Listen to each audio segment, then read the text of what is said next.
Welcome to the SkullKing Fantasy Football Podcast, powered by StatRoute.com. And now, here's your host, Ryan Skullroot.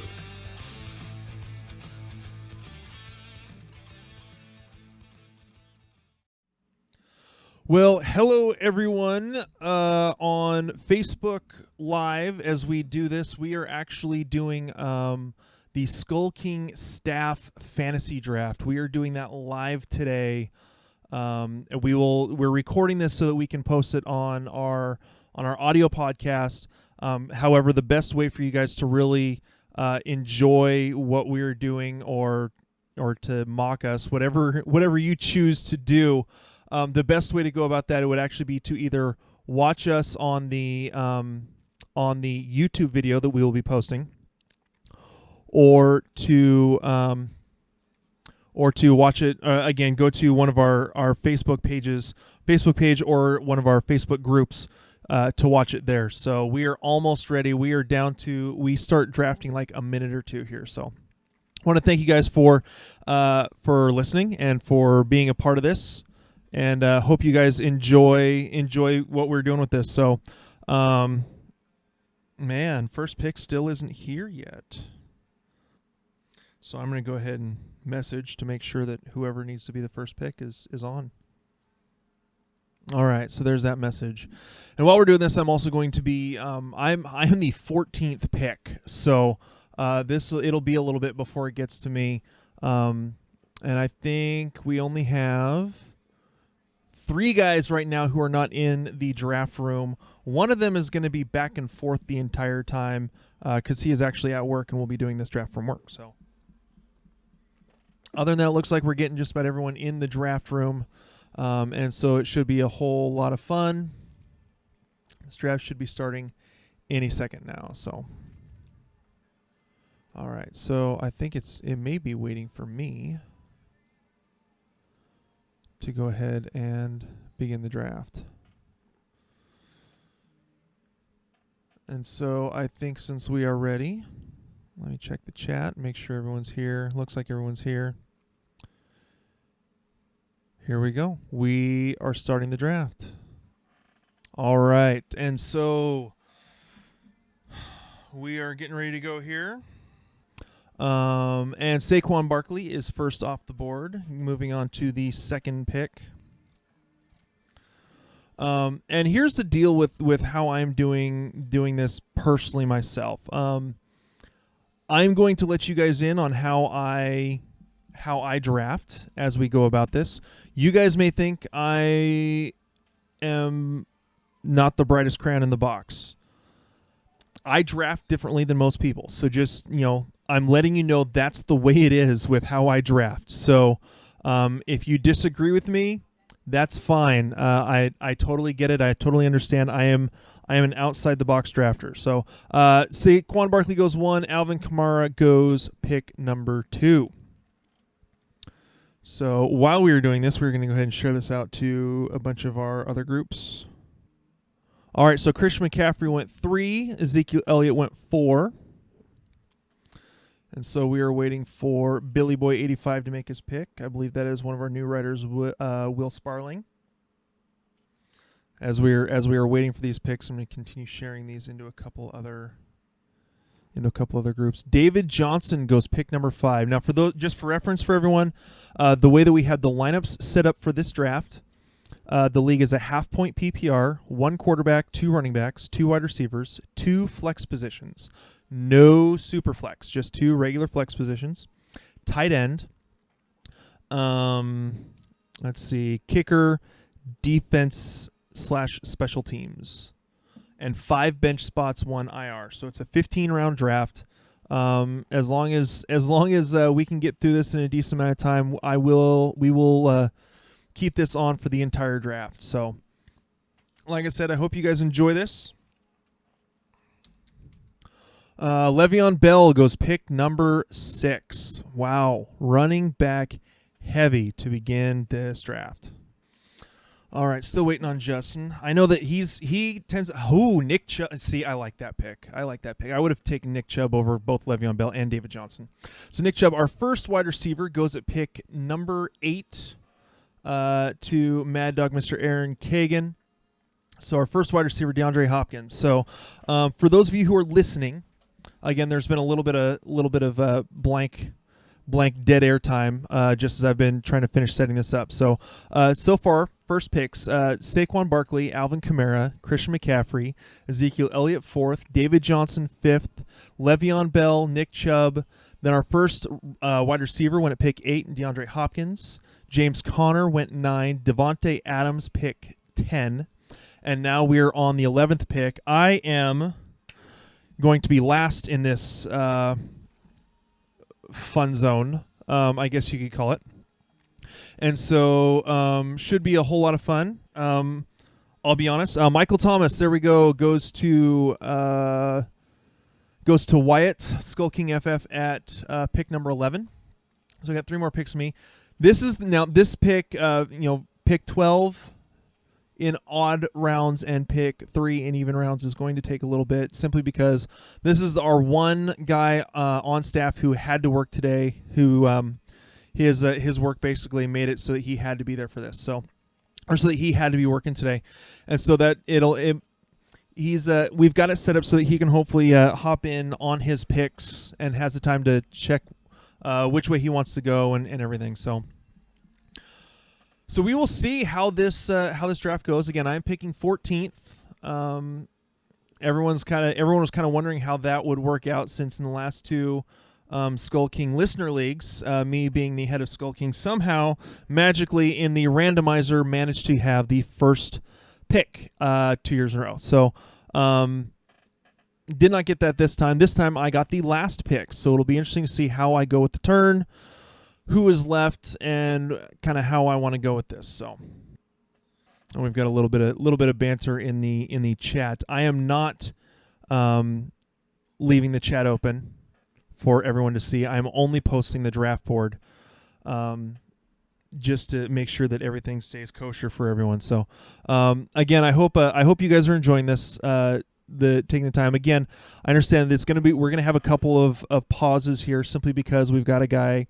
We've put a little extra time on the draft clock to give him a chance to get on, because of the fact that he is working. So he is actually at work. I may take a second to message him in a second, letting him know that he's got about 2 minutes left. And so here's what we're looking at for best available. For me is Julio Jones, Dalvin Cook, Tyreek Hill, Todd Gurley, Odell Beckham, Juju Smith-Schuster, and that's where we're at. We are doing this on the Sleeper app, and that is what is available to me as of right now. I'll be honest, with how everything was looking in terms of mock drafts for this, I don't want anything to do with the running back. Everyone says that Dalvin Cook is set for a huge breakout this year, and it's just not. I'm a little nervous on a guy taking that much wear and tear, having so much trouble coming back from the ACL injury. And so I am not liking Dalvin Cook if he falls to me. I hope someone takes him, because that means I get some combination of Julio Jones, Tyreek Hill, and Juju Smith-Schuster to start it off this draft, which I would be more than happy with at this point. So because everyone's going so running back heavy, I'm pivoting and staying. I will probably stay with the wide receivers. And so here he goes. He just hopped on. It looks like he's going to be making his pick here in just a second. He makes his pick with Tyreek Hill. So we'll see what Buckeye 712 decides to do. He goes Julio Jones. So that still leaves me with Dalvin Cook, who I really don't want to take. Dalvin Cook and Todd Gurley. I don't like either one of these guys in this position. I did not want to go Juju Smith-Schuster and Odell Beckham. I wanted Juju and one of the guys right above. The thing is, if I'm going to take Dalvin Cook, I want to make sure that I get Madison. I don't like taking running backs. I don't usually like handcuffing. That's what I'm trying to say. I don't usually like handcuffing running backs unless I get one of the top running backs and it's there's a possible injury situation. So for me, if I'm going to take Dalvin Cook, which I don't really want to do, I think I'm going to go ahead and just to give myself a little extra time, I'm going to go ahead and take Juju Smith-Schuster. Man, first half of the draft is all running back. Second half of the draft is all of the first round is all wide receivers. Definitely an interesting draft so far. So I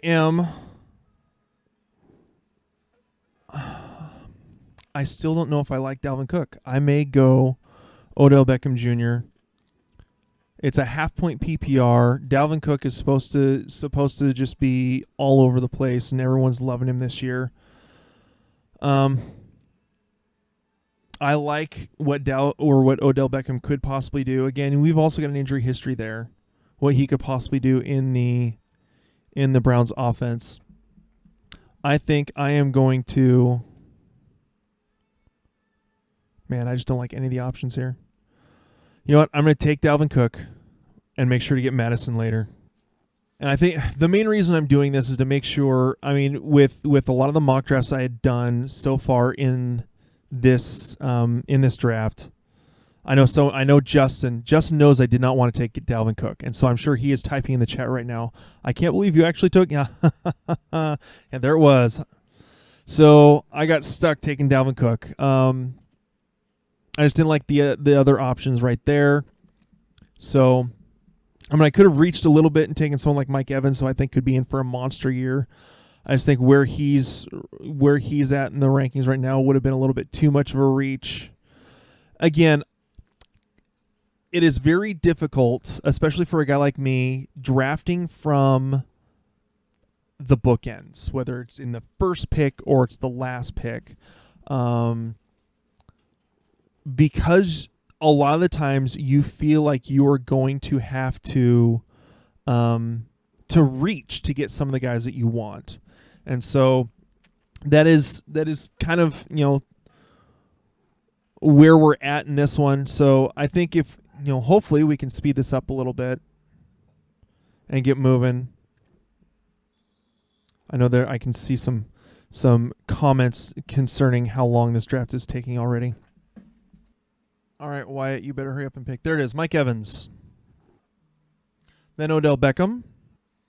And we're going to go ahead and break some news right here. It looks like there are reports that Zeke is potentially agreeing to a 6-year extension, meaning that he would be tied up for the next 8 years. So this would be a extension going beyond his current contract. So he would be playing on his current contract for the next 2 years, 2019, 2020, and would be a 6-year extension beyond that to take him to 2026, and therefore would put him as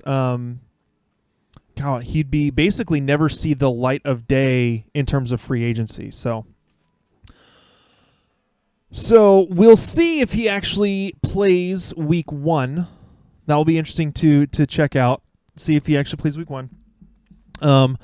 It's possible that with him not getting a practice until Wednesday, they may use him a little bit and just use him sparingly, and that the main running back again is still going to be, could be Tony Pollard. So yeah, it looks like everyone. My phone is blowing up now with all the news that Zeke is potentially signing. So at least that's what the reports are so far. All right, and so sorry for those of you who haven't been following. After I took Dalvin Cook at the 15th pick, it went Todd Gurley, Joe Mixon, Mike Evans, Odell Beckham Jr., Antonio Brown, Travis Kelce went as the 7th pick in the second round. Keenan Allen, Chris Carson is the 9th pick in the second round. We are now on the 10th pick. Again, this is a 14-team draft, half-point PPR, 1 QB, 2 running backs, 2 wide receivers, 2 flex, tight end, kicker, defense, and 5 bench spots. So again, it's been really nice to do this season with the to do a staff only draft, a staff only league this year. We haven't been able to do that the last couple of years just because we haven't had very many staff members.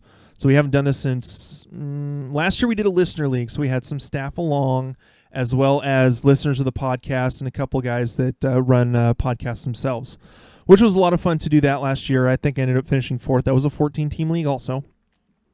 But a few years ago, we did a 12-team staff draft because we had enough guys to do it. I think I finished like 5th or 6th in that one. That was a very, very competitive league, and I'm looking forward to it being the exact same thing this year here in this league. So I got 14 teams. Waiting on Billy Boy to make his pick here at the 10th spot in the second round. And so, whoops, I keep switching over the wrong one. So sorry for those of you watching the live stream, seeing that screen pull over to the wrong spot. So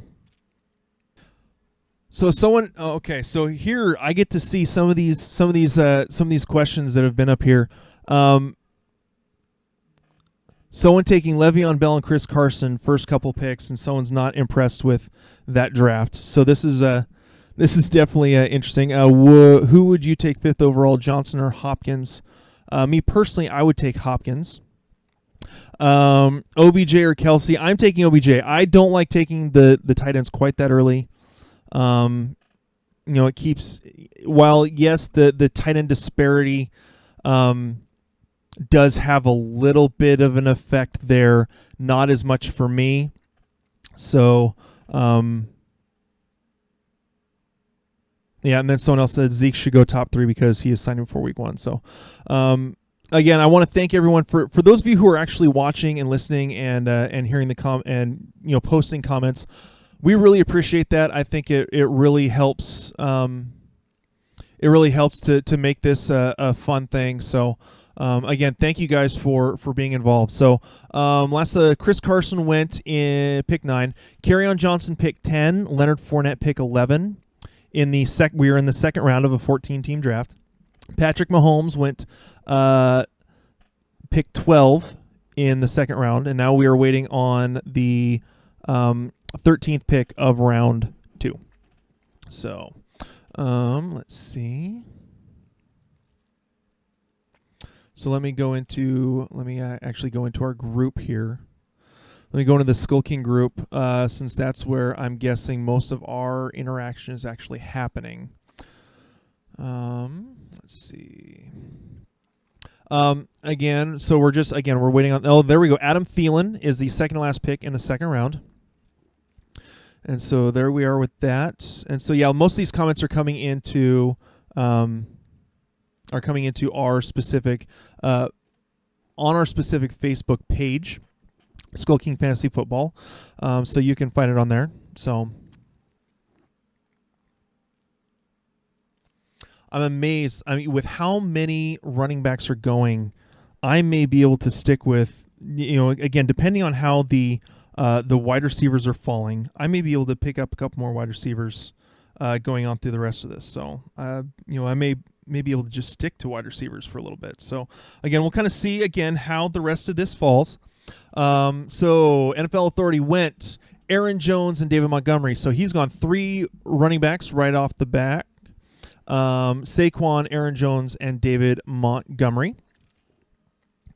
So, there's that. And then, let's see. We're still waiting. So, next up, throwing darts. I believe that's Mr. Kevin Ashley, one of our quarterback writers. So, again, someone asked for a recap on here. So, just as a recap, Saquon, Kamara, McCaffrey, Elliott, David Johnson, Le'Veon Bell, Nick Chubb, 7 running backs off the bat. And then after that, I went DeAndre Hopkins, James Conner, wide receiver, running back. Then we went 5 straight wide receivers: Devontae Adams, Michael Thomas, Tyreek Hill, Julio Jones, and Juju Smith-Schuster to round off the first round. Going back into the second round, I went Dalvin Cook. Then I went Todd Gurley, Joe Mixon, Mike Evans, Odell Beckham Jr., Antonio Brown, Travis Kelce, first tight end off the board, Keenan Allen, then a little bit of a running back run, Chris Carson, Kerryon Johnson, Leonard Fournette, then Patrick Mahomes, first quarterback off the board. Again, this is a 14-team half-point PPR league. Adam Thielen, Aaron Jones to finish off the second round. To start off the third round, Mr. David Montgomery came off. So thank you guys again for posting all this, posting in our draft thing here in the live stream. All the comments. I'm loving these. The fact that you guys are actually commenting on these. So thank you so much. We're going to keep going with these. Waiting on Mr. Ashley to make his third pick. Someone asked, what is my insight on Joe Mixon? I'm guessing possibly, wait a second, pick number 8. Someone does not like, well, I think it's someone who knows Aaron Kagan posting that pick 8 is trash. Going DeAndre Hopkins and Travis Kelce, first 2 picks. Yeah, it's a couple guys that know each other. So let me post a pick all or show all of the comments on this video. And so, hey, there we go. Devonta Freeman was taken the second pick in the 3rd round. It's nice to know that we're getting a lot of engagements and a lot of people commenting on this. Let's see. Let's show more. Can I show more comments? I want all the comments. Okay, doesn't look like I'm going to get any more comments than that. So let me, if I pull this over here. There we go. There's that way I can actually see more of the comments. Sorry for screwing up the video there for you guys.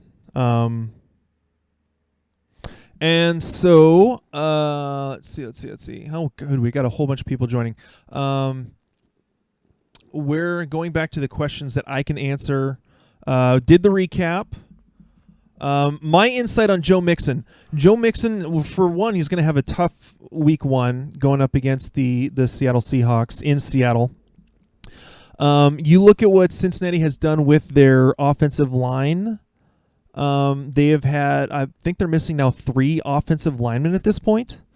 And so they had, I want to say, 1 or 2 retire, 1 go on injured reserve. And so of their starting offensive line, yes, I understand that Mixon had a great season, led the AFC in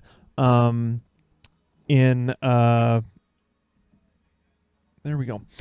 Led the AFC in running or in rush yards last year.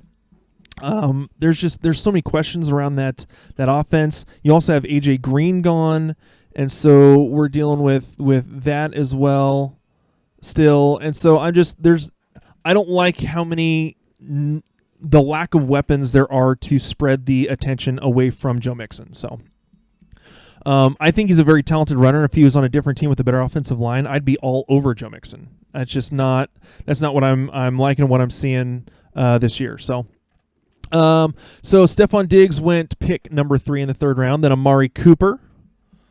Looks like Patrick is loading up on the Dallas Cowboys already with Ezekiel Elliott and Amari Cooper. He's also got Leonard Fournette in there.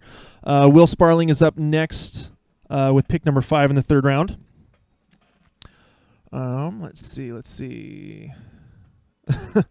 I can see that Mr. Aaron Kagan, Mad Dog, that we have. He's one of our quarterback writers. A lot of his friends are part of our discussion groups and part of our page, and so they love trash talking him.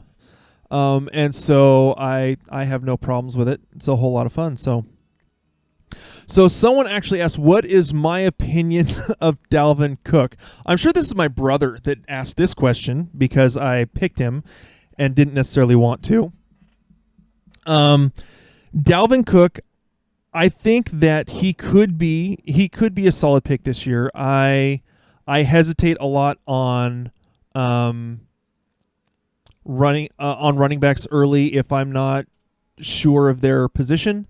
Dalvin Cook, they reached a little bit to get Madison. I want to say it was 4th round. I think they got Alexander Madison. May have been 5th. So, I mean, they needed a backup to Dalvin Cook. He struggled last year, still coming off that ACL injury. And so there was a lot that I'm not necessarily fond of in that offense. Someone said Leonard Fournette is better than Chris Carson. That would be true if Leonard Fournette didn't have hamstrings made of skinny little rubber bands that snap quite easily. I am more of a Chris Carson fan than a Leonard Fournette fan. Now, you may say, yeah, you're a Seahawk guy. Yes, but that's not that has nothing to do with the fact that I am avoiding Leonard Fournette, and I've been telling people to avoid Leonard Fournette all year, all offseason. I would rather have Raquel Armstead as the backup, knowing that he is going to eventually get some work. So, okay, so after Amari Cooper went Julian Edelman 5th, Josh Jacobs 6th, Robert Woods 7th, George Kittle. Mad Dog went back-to-back tight ends, Travis Kelce and George Kittle. Let's see, then next, Brandon Cooks, Derrick Henry, and we are now on Wyatt's pick number 11 in this third round. All right. So again, that's my. So going back to the question, yes, that's my opinion on Dalvin Cook. My plan is to make sure that I get Alexander Mattison a little bit later. If I don't, I don't. But for right now, I'm okay with the pick. So. Simply because I didn't want to be left completely stranded for running backs later.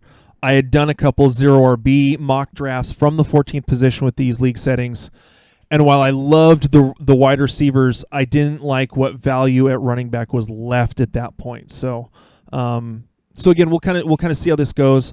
Last year, in the listener league, it was a 14-team league draft as well. Let's see. I had the first overall pick and ended up, believing a little too much in David Johnson. He still ended up finishing in top 10. But after taking David Johnson with the first overall pick, I ended up getting, I want to say I was drafting 5 or 6 straight wide receivers before I took Tariq Cohen in like the 8th round. So, who ended up being a great pick for me. I think I took Tariq Cohen and Austin Eckler back to back. Which they were solid players for me most of the year. I want to say I was the second or third highest scorer in the league. So the strategy worked out for me last year. We will see how it works out this year.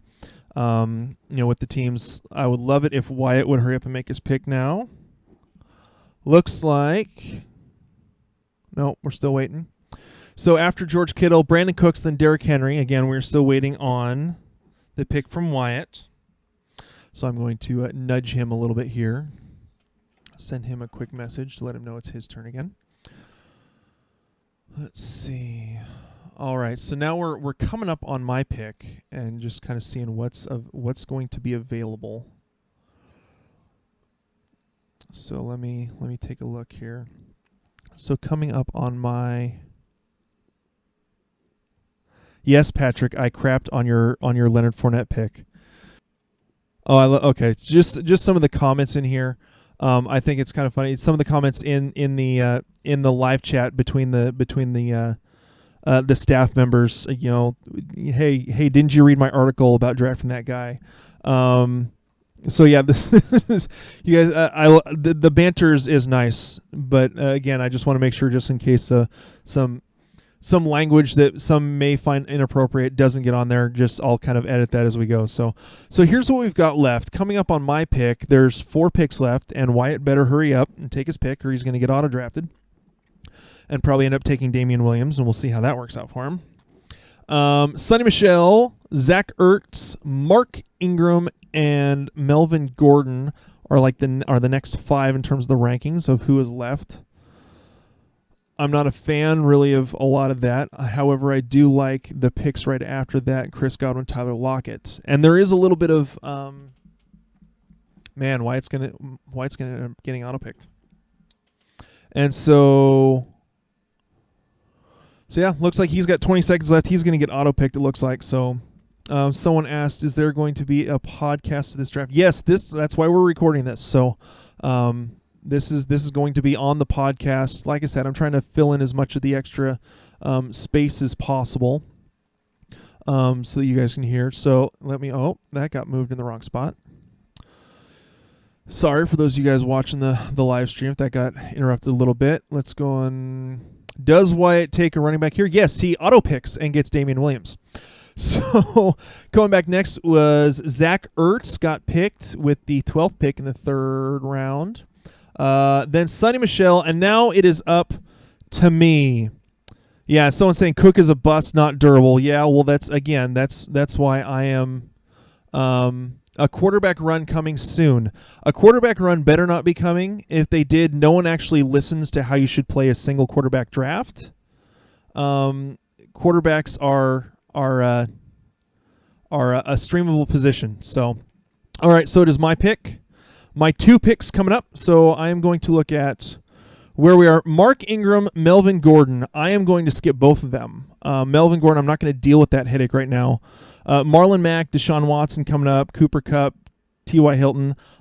I love the hype on Chris Godwin, so I'm taking Chris Godwin here, drafting him, and then coming back and going with Tyler Lockett. He is going to be the number 1 in Seattle. Plus, there is a little bit of a bonus on return yards, so I'm going wide receiver. And we'll see what the comments are in that. So someone goes, I bet Jorge's next pick is a wide receiver after taking Le'Veon, Chris Carson, and Josh Jacobs. So like he can start another. That's the thing about with two flex positions, we can start either 4 running backs, 4 wide receivers, or any combination in there. So, all right. So very long podcast. Yeah, this could be a very, very long podcast. And for those of you who want it, awesome. For those of you who don't, you don't have to listen. We can even put a warning when we post the podcast that this is going to be a long podcast. That is okay. So, all right. Awesome that we have actually had a few people, since we have posted this in a couple different groups, we have had a bunch of people actually asked to join our page and our discussion group. So I hope that this has brought some good discussion, that people actually, are wanting to hear what we have to say. So again, thank you for that. Let's see. Very long. Someone said take Mac. Now, again, I think that Mac falls a little bit because of the fact that, with Andrew Luck not there, I get Jacoby Brissett is still there. They still have a decent offensive line. However, Mac was very game script dependent. His best games were when they were leading already and adding on. So I'm kind of staying away from that.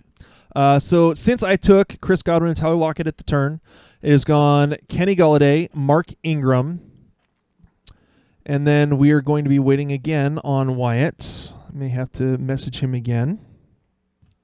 While we're doing that, I will make sure. I'm going to try to get Justin onto this podcast, and so we can have a little back and forth. Here we go. So let me get the code over to Justin so that he can join in on the shenanigans, and we can get a little bit of his perspective on this as well. Lockett. Someone liked my Tyler Lockett pick. I'm glad someone liked that pick. Again, we're still waiting on Wyatt to make his pick here in the 4th. I'm guessing he may be having some phone issues or something, is why he has been unable to make his pick. He got auto picked Damian Williams on the last one. So again, we will see what's going on there. So I'm going to message Wyatt real quick. All right, so I'm messaging him. All right, so hey, Troy, Jonathan Ritchie has joined the live stream. I want to thank you, Troy, for listening in. I hope our live stream is meeting your expectations. I know that you're big on branding, and so we are doing what we can to brand this out very well. Justin, I've sent you. There's Justin. He just texted me. He is in a car, and it does not. His phone, the app isn't working on his phone right now. So he's in a car on his way home, and hopefully he'll be home for his next. So I'm giving him a decision: Marlon Mack or Cooper Kupp. And he is texting me now. He's probably going Kupp, or no, he'll probably go Mack so he can get a second running back. Kupp. He's going Cooper Kupp. There, he just got drafted Cooper Kupp. All right, so now Anthony Hagee is on the clock. I should have done this earlier and just put in his team. So, All right. So he has Michael Thomas, Mike Evans, Damian Williams, and Cooper Kupp. James White went fifth in the fourth round. If I'm not sure who the rider is, but Dixon here. If it was me, I'd look at going running back, just because you want to have a solid running back before the turn. It's so many picks before your next pick. Yeah. Yep. There he goes. He takes Marlon Mack. There it is. So I didn't want to say it. I didn't want to say the name because I was hoping Marlon Mack would fall 2 more picks to me. But it didn't happen. So that makes me change potentially 1 or 2 things. You think Mad Dog's going another tight end? 3 tight ends. Just grab Ertz right here. Well, that would be his tight end and his two Flexes. two flexes. Absolute waste of picks. But one thing that I'll say, I love Aaron because he brings a very unique strategy and unique mindset to fantasy football. That is true. He makes me think differently than I get stuck into my own box. Yeah, exactly. So. All right, so we're not going that. So I am trying to figure out how to get this all working. There we go. Let's see. That's not what I wanted either. Sorry for those of you who are watching this on the display, and it's actually great airfare or airfare. Well, yeah. I just got back from Vegas. I just took airfare. Yeah. So, yeah. See, I've got stuff showing up on the live stream as I'm screwing with the. So, Justin, I may just leave your vocal in here for a minute. Okay, that's fine. So, personally, Mad Dog needs to grab a running back right here. It would be dumb to have 2 tight ends and a wide receiver and not get your first running back. Oh, he took a running back, but not a good one. Took Melvin Gordon. He better be taking Austin Eckler on the turn back around, or he's going to be in trouble. Yeah. So, all right. Am I really going to be able to get Josh Gordon? Yeah, I'm doing that right now. Yeah, so it's Justin's pick, and he takes Josh Gordon. All right. Keenan Allen, Robert Woods, Josh Gordon. Yeah, I think that's a pretty solid team. It was a little bit of a stretch for Nick Chubb, but no, it wasn't. I love him at that pick. Well, above DeAndre Hopkins, it's the as the running back. Had I been 6, I would have taken him in front of Le'Veon Bell, but being 7 and having DeAndre Hopkins and Devontae Adams still sit there was very hard for me. Yeah, especially because you draft a little bit more like me. We tend to be wide receiver heavy, especially if there's any PPR points involved at all. Well, I was fortunate enough this year in fantasy. This is the latest I've been drafting in any fantasy draft, and I've done 5. So I have not had to pick 8 or later. Yeah. Before this, I didn't have to pick 5 or later. So my number 1 pick has been a running back in almost every draft. All right, man. We're still only in the 4th round. I may have to pick this up soon. Just to this 5-minute thing's killing me. The only reason I set it to 5 minutes was to give CJ a chance to be able to catch it while he's at work. Go on another bathroom break every 20 minutes. Yeah, sort of. And so I would love it if the guys would take less than a minute to right about a minute to make their draft, and stop using all 5 minutes. I took about a minute. There we go. So since Cooper Kupp, we've gone James White, Marlon Mack, Melvin Gordon, Josh Gordon, Deshaun Watson with the 9th pick in the 4th round, T.Y. Hilton, Miles Sanders, Tevin Coleman with the 12th pick in the 4th round. About to wrap up the 4th round with 2 more picks. A lot of running backs going. So this is definitely interesting to see how this will keep unfolding. Aaron Rodgers, the 3rd quarterback, has gone. Here's our quarterback run. Ish. We'll see. Well, I think there'll be 2 more. I would put money that there'd be 2 more. Wow, that's back to back. Evan Ingram and Dede Westbrook. Yeah, that's a lot higher than I've seen for Dede Westbrook. So definitely. I thought I would have been able to get him at 6'8". No, apparently not. 5'1". Well, if you think about it, Westbrook is basically the only wide receiver in Jacksonville, and other than Leonard Fournette. Marquise Lee? He still Might be hasn't able to do something. he still hasn't finished recovering from his ACL tear at the beginning of last year. He's I taken a understand really that, but long. At least his ACL tear was the beginning of last year, and not like Cooper Kupp halfway through the season. Yeah, I'd still rather have Cooper Kupp. I'm not disagreeing with you, but in terms of timeline to get healthy, he's had a lot of time, and it's not like they're trying to rush him. So I'm not worried about his health. All right, so just a quick, kind of quick synopsis of what we're doing. My name is Ryan Skullrude. My brother Justin is on the audio. He kind of joined last minute after we had already gotten into this draft a little bit. And so Justin is on the audio commenting, so if you can hear him. We are the SkullKing Fantasy Football Podcast. We are doing our staff draft. We have 20 members on staff, but only 14 really were able to be part of this draft, part of the league, which, I couldn't imagine doing I've done a 20-team league once. That was the last time I remember doing a 20-team league. I can understand 14, 16. We've already done a 16-team for the listener league. This is now a 14-team for the staff. I would love to do just one 12-team league. Maybe we do it for the. I know that there have been people asking for it in the SkullKing Fantasy Talk group, our discussion group. I just don't know if that. I don't know if I'm going to be able to. I don't know if I can swing 3 groups and do everything that I need to for the podcast and the website and still keep my sanity. So, So for the 5th round, which we're in now, the first 4 picks, D.D. Westbrook, Mike Williams, Calvin Ridley, DJ Moore, and just for any of the staff members who are listening in on this, thank you for making your picks somewhat quickly the last few minutes. Really quickly, Ryan, I would like to address one question that did come in through the Facebook stream that I did not address. That we haven't addressed yet. So Kamal asked, do you see Jared Cook being a beast like Graham was with Breeze? Justin, you already answered this. Well, yeah, but I want to do a little bit more in depth. I mean, I said no, but I want to actually. I did have an article. We did have a previous podcast. Basically, Alvin Kamara is the reason why Jared Cook are the reasons why Jared Cook will not be a monster. Jared Cook's only been a tight end one once.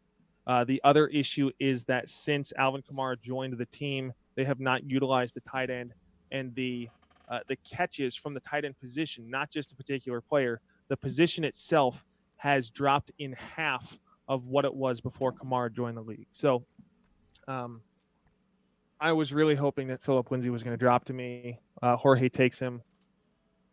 Wow, Jorge, 4 running backs and a quarterback.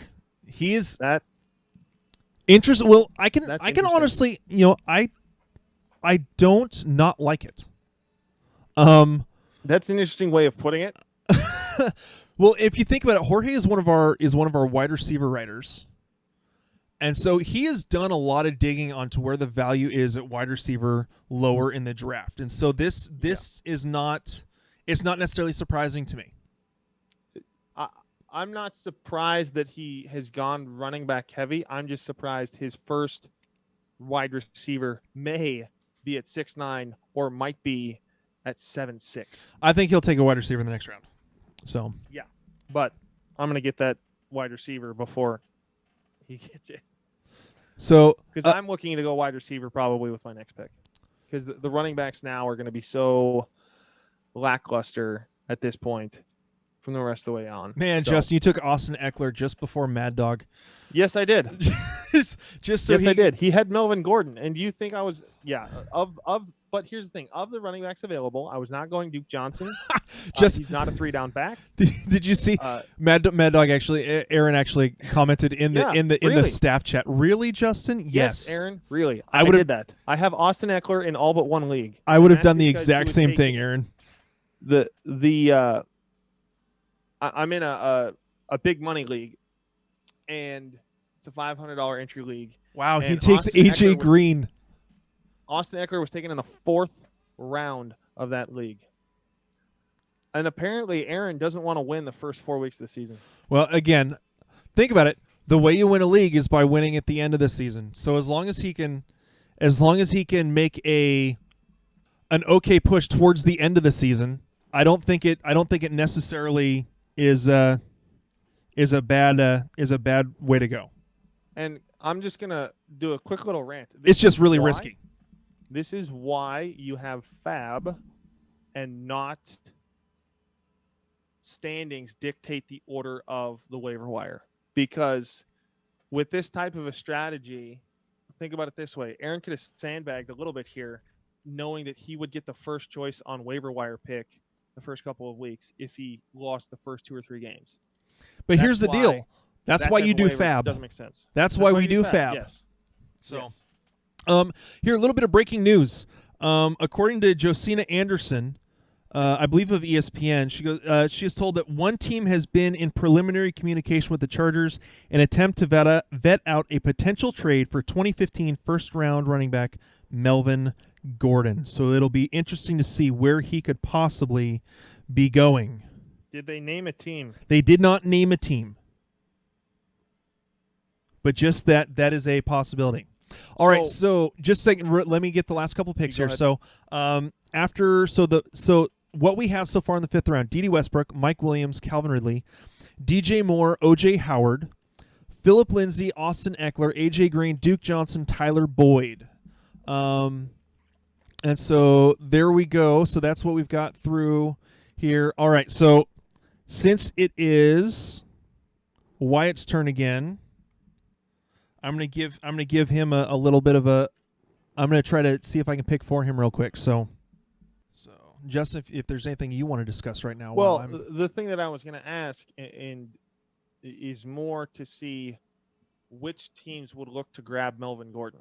Who is still desperate? I mean, the obvious answer was Houston, but Houston has no picks left after trading everything to Miami. They don't have any picks left to trade for Melvin Gordon. Another team could be Tampa Bay, because they have kind of 3 what I would call, or 2, 1 B+, a B-, and a C+. And the C+ would be Ronald Jones, who's currently listed as a second running back. But I'm interested, maybe the Eagles, but they just drafted a running back. Who knows? Maybe the Patriots need another running back. That's a joke. It says Miami needs one of the people on the live stream through Facebook said that Miami needs a star running back. Yes, but when you're in rebuilding mode, I think you take what you have. Drake and Balaj are very serviceable. I would say that is an upgrade from what you're getting out of Tampa Bay. I don't see them, unless they want to flip some of the draft picks they just got from Houston. I don't see that making sense when, to me, going and getting Melvin Gordon right now is a win now type of a move. Not a, because he's going to still want this contract extension. He's still going to want to get paid more money. So it's kind of a win now because there's no guarantee that he signs with you long term, even though I think he still has 2 more seasons on his deal. Or at least 1 more. He's got this year left on his deal. Yeah. So who's in a buy now situation? I think this is who the best candidate would be. Who's in a buy now situation? Miami has nothing left to buy with. Yeah. Well, the first or second, right now they have 2 firsts. Well, they've got a lot of they've got around picks. Yeah. They do have picks. And the way they're playing right now, those could be high-ranking picks. Yeah, that's true. But they're not trading away they're not trading their number 1. They may trade Houston's number 1 because that's going to be further dropped. They may trade their number 2 because they get Houston's 2. But Miami just doesn't seem like that would make sense to them to only be able to rent a player for a year. All right, and he wants to go with Darius Geis as his second running back. So now we're on to... I'm just nervous from anything coming out of Washington this year, whose name is not Jordan Reed. And the only reason I like Jordan Reed is because you can get him in the 14th round. Well, yeah, probably still here in a 14-team league. All right, so it's now me. So we had Tyler Boyd, then the last 4 picks, or last 3 picks before me in the 5th round: Darius Geis, Tariq Cohen, Alshon Jeffrey, and now I am up. So far, I have Juju Smith-Schuster, Dalvin Cook, Chris Godwin, Tyler Lockett. This is the 5th round pick and best available as of right now: Hunter Henry, Baker Mayfield, Lamar Miller. Matt Ryan, Jarvis Landry, Jared Cook, who we just talked about that we're kind of staying away from, Robbie Anderson, Latavius Murray. Oh, I have one player who I think you're going to go for. I would guess one, and I've written it down. Is my prediction. So you've already written it down. So okay. I've written it down so someone can't say, "Oh, you didn't predict it."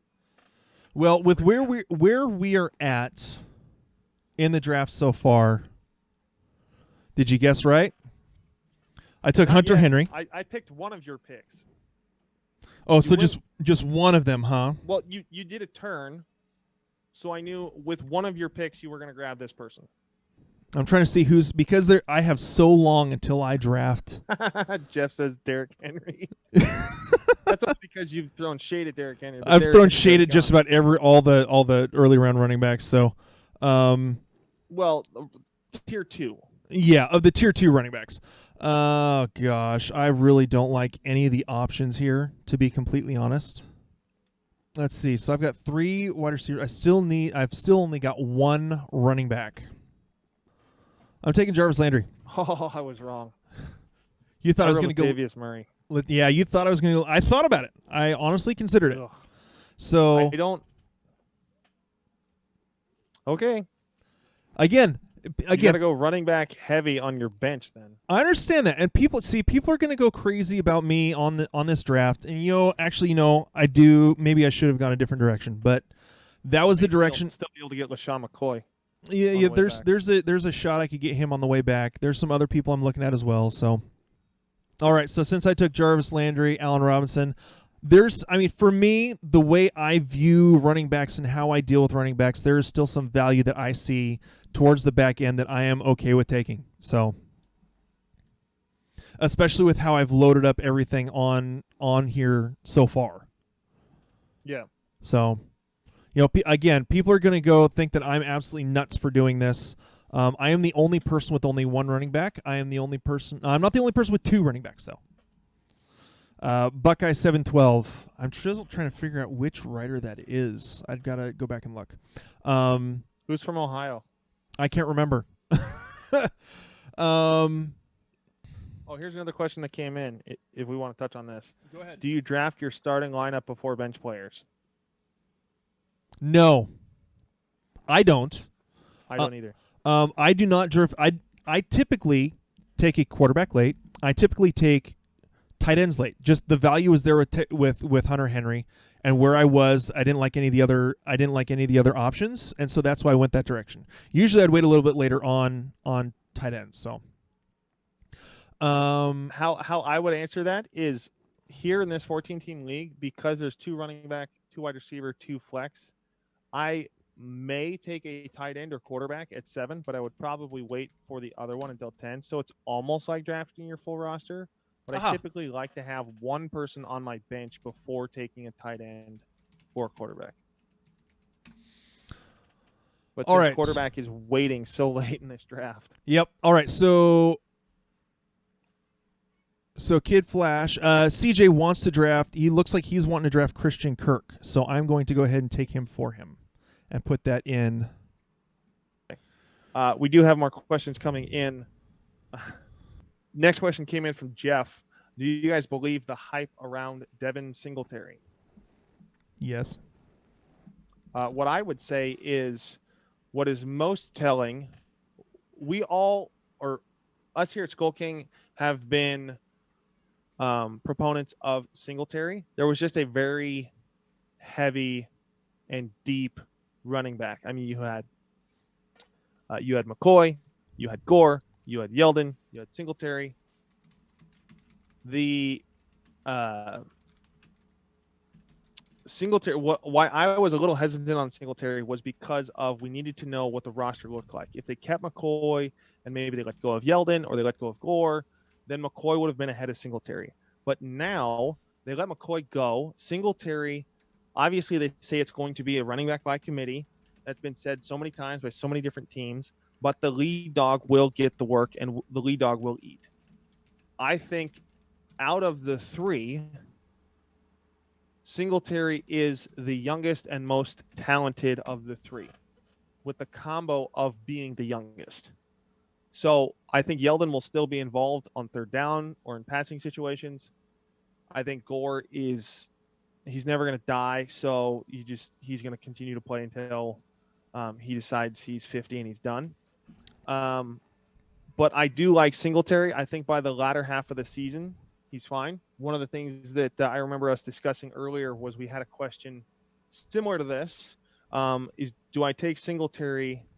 And I said, you only take Singletary, and this was a month ago, you only take Singletary if you are patient enough to leave him on your bench for the time being. If you're going to get waiver wire happy and you want scores from your waiver wire rather than sitting and waiting for guys who could get potential later, then you don't want to take Singletary. Once again, that's more knowing yourself and your own disciplinary mindset when it comes to the waivers.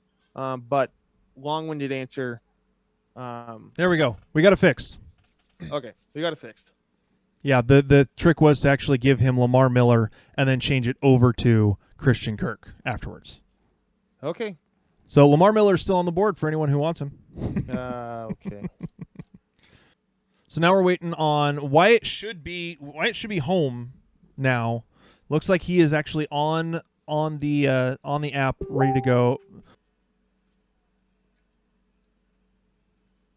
So how do you think the next couple of picks are going to go? I mean, unless they're on listening to this, I would give my 2 cents.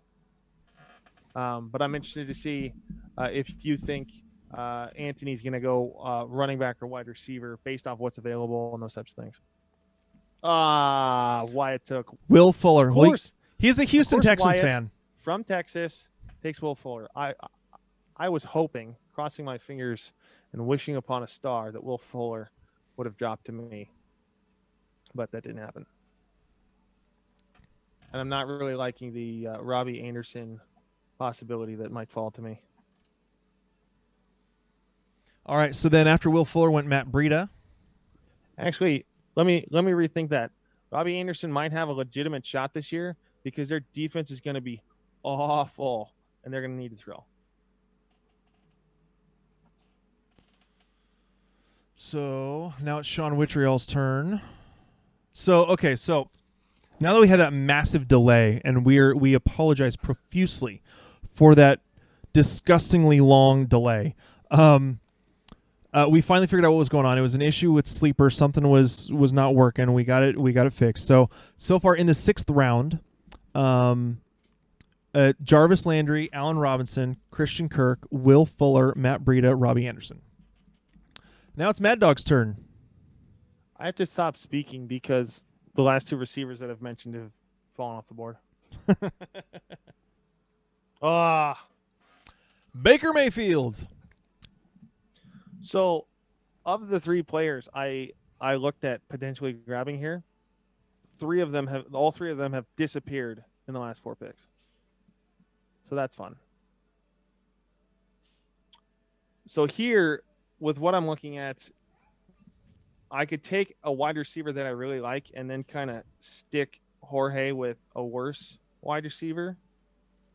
I'm thinking potentially quarterback, but considering that 3 quarterbacks have already been taken ahead of me, I may wait because 4 we're quarterbacks not going been to have a taken run of 6 quarterbacks.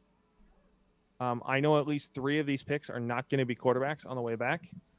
I wonder which quarterback you could be looking at. Well, I'm quarterbacks. I like a few of these, but I may not go quarterback right now, just to take wide receiver. And I like this receiver situation way better than. Oh, but Latavius Murray is still there. That's the. Okay, I'm going here. I'm going to go wide receiver. I'm going to take Emmanuel Sanders. Alrighty. I like the wide receiver ability. I think running backs, I can still grab a couple of solid running backs later. And I know that I think at max three quarterbacks could be taken in the next until it comes back to me, which I doubt that 3 quarterbacks get taken. I could see Patrick taking one or Billy Boy. I'm not sure who those are outside of their names here at the top. Oh, Patrick, he's one of our running back writers, and Billy Boy is, I want to say that's Will Sparling, who I can't remember if he's on wide receivers or running backs. We have so many staff. I'm not, honestly, guys, I apologize to any of our staff that's listening to this. We have so many staff this year that have actually decided to stick with it this long. Thank you. Seriously, you guys are what has really accelerated the growth of SkullKing football. You guys are the ones behind this, and all the fantastic content you guys are putting out. We have been so blessed to have you guys on here. So someone just posted, get a running back, Jorge. No, I know he's going to be he should be taking a running back here soon, or sorry, a wide receiver here soon. Well, my money would be that he would be taking Marvin Jones. There it was, Marvin Jones. Because Marvin Jones could produce wide receiver 1 like numbers here and there, not be the draft expense of a Kenny Golladay, which went at 4.2. Yeah. So he's able to get him 2.5 rounds afterwards, yep, and still be fine. He was seriously considering Latavius Murray. All right, so Justin, we are now. We are now through 6 rounds. Go ahead. Yeah, but he already has 4 running backs. You only have 2. We're not fully through 6, but okay, we'll be you and I are through 6 rounds. Okay. Go ahead and give us your team, and then my team. And then we've got a question on here that I want to get to. So, running back, or do you want me to go in order or my roster? Do it in your pick order, just to make it easy. Pick order number 1, Nick Chubb. My second pick was Keenan Allen, then Robert Woods, then Josh Gordon, Austin Eckler in the 5th round, followed by Emmanuel Sanders, which I just took in the 6th round. All right, and my team, and you're picking from the 7 spot. I am picking at the 14th spot. So I took Juju Smith-Schuster with my first pick, Dalvin Cook with my second, Chris Godwin and Tyler Lockett on the 3-4 turn, and Hunter Henry and Jarvis Landry on the 5-6 turn. So, yeah, NFL authority. I believe that is Daniel Glasser. He's actually from Detroit, so that's why he said, "Oh man, sniped Marvin Jones," because I know he wanted him this year. Well, I don't think he would. Well, he might take quarterback with one of his 2 picks because he's at the turn. I don't. And then either Patrick or Billy Boy would probably take it on the way back. Yep. And probably Matt Ryan is going to be the next quarterback off the board. Yeah. From my rankings, that's a tier break. It almost made me grab Matt Ryan, but I was going to wait because there's still only 4 quarterbacks off the board. Yep. And 3 of those picks are guys picking after me before my next turn. So there's still going to be plenty of value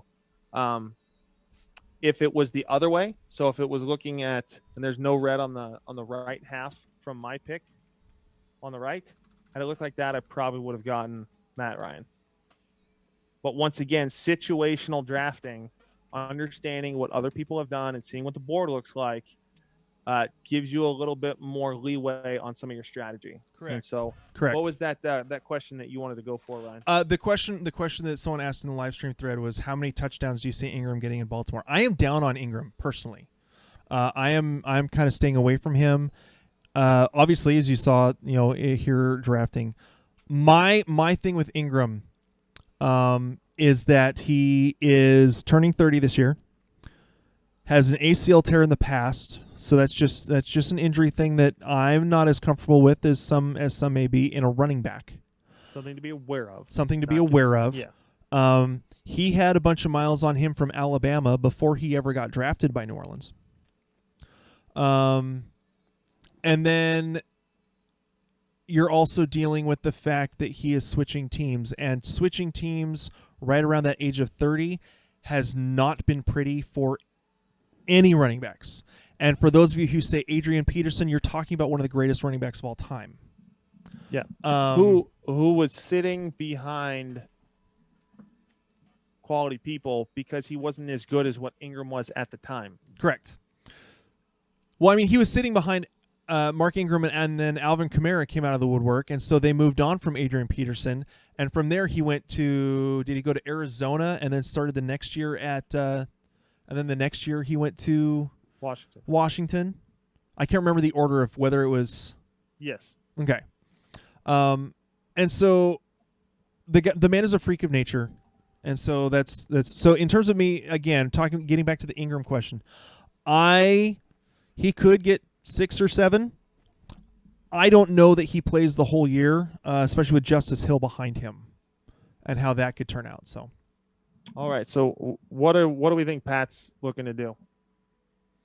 I don't know. He's only got a minute and a half left, and he currently has 2 receivers, and 3 running backs. 2 receivers I'm not really that keen on, and one of his running backs I'm not all that keen on. So, yeah, neither one of us really like Amari Cooper.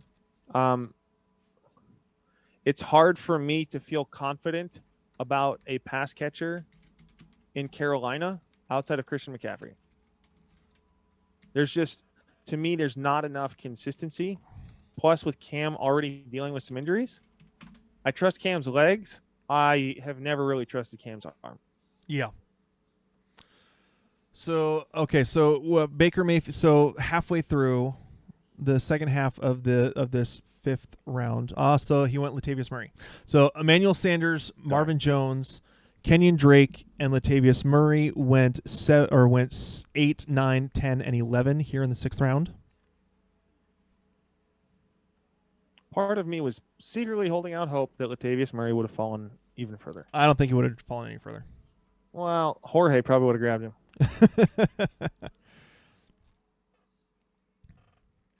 I don't dislike Jorge's team. I'll be honest, and I know that there are people hating on the fact, might be hating on the fact that he took four running backs. Again, but in half-point PPR, that's not a bad strategy. Not bad. So, and honestly, my team may be more suited for a full point PPR than half point. But considering that Juju Smith-Schuster was a top 10 wide receiver in all 3, I believe he was a top 10 styles in all 3 scoring formats. Chris Godwin this year could be up there in that top 15 range. Could be. He may not. He may be just top 20.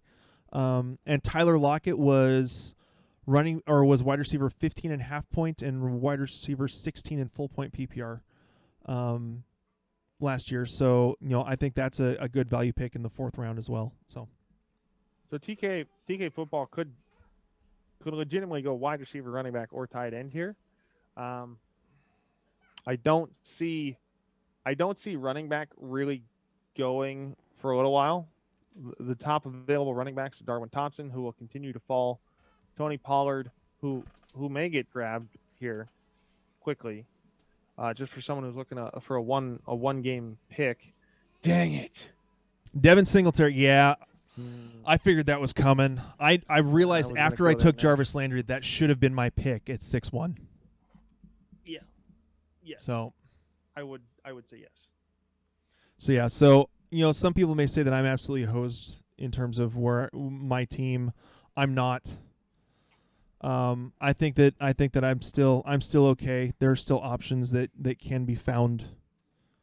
There goes Vance McDonald. So the last 4 picks of round number 6, Latavius Murray, Devin Singletary, Vance McDonald, and Matt Ryan.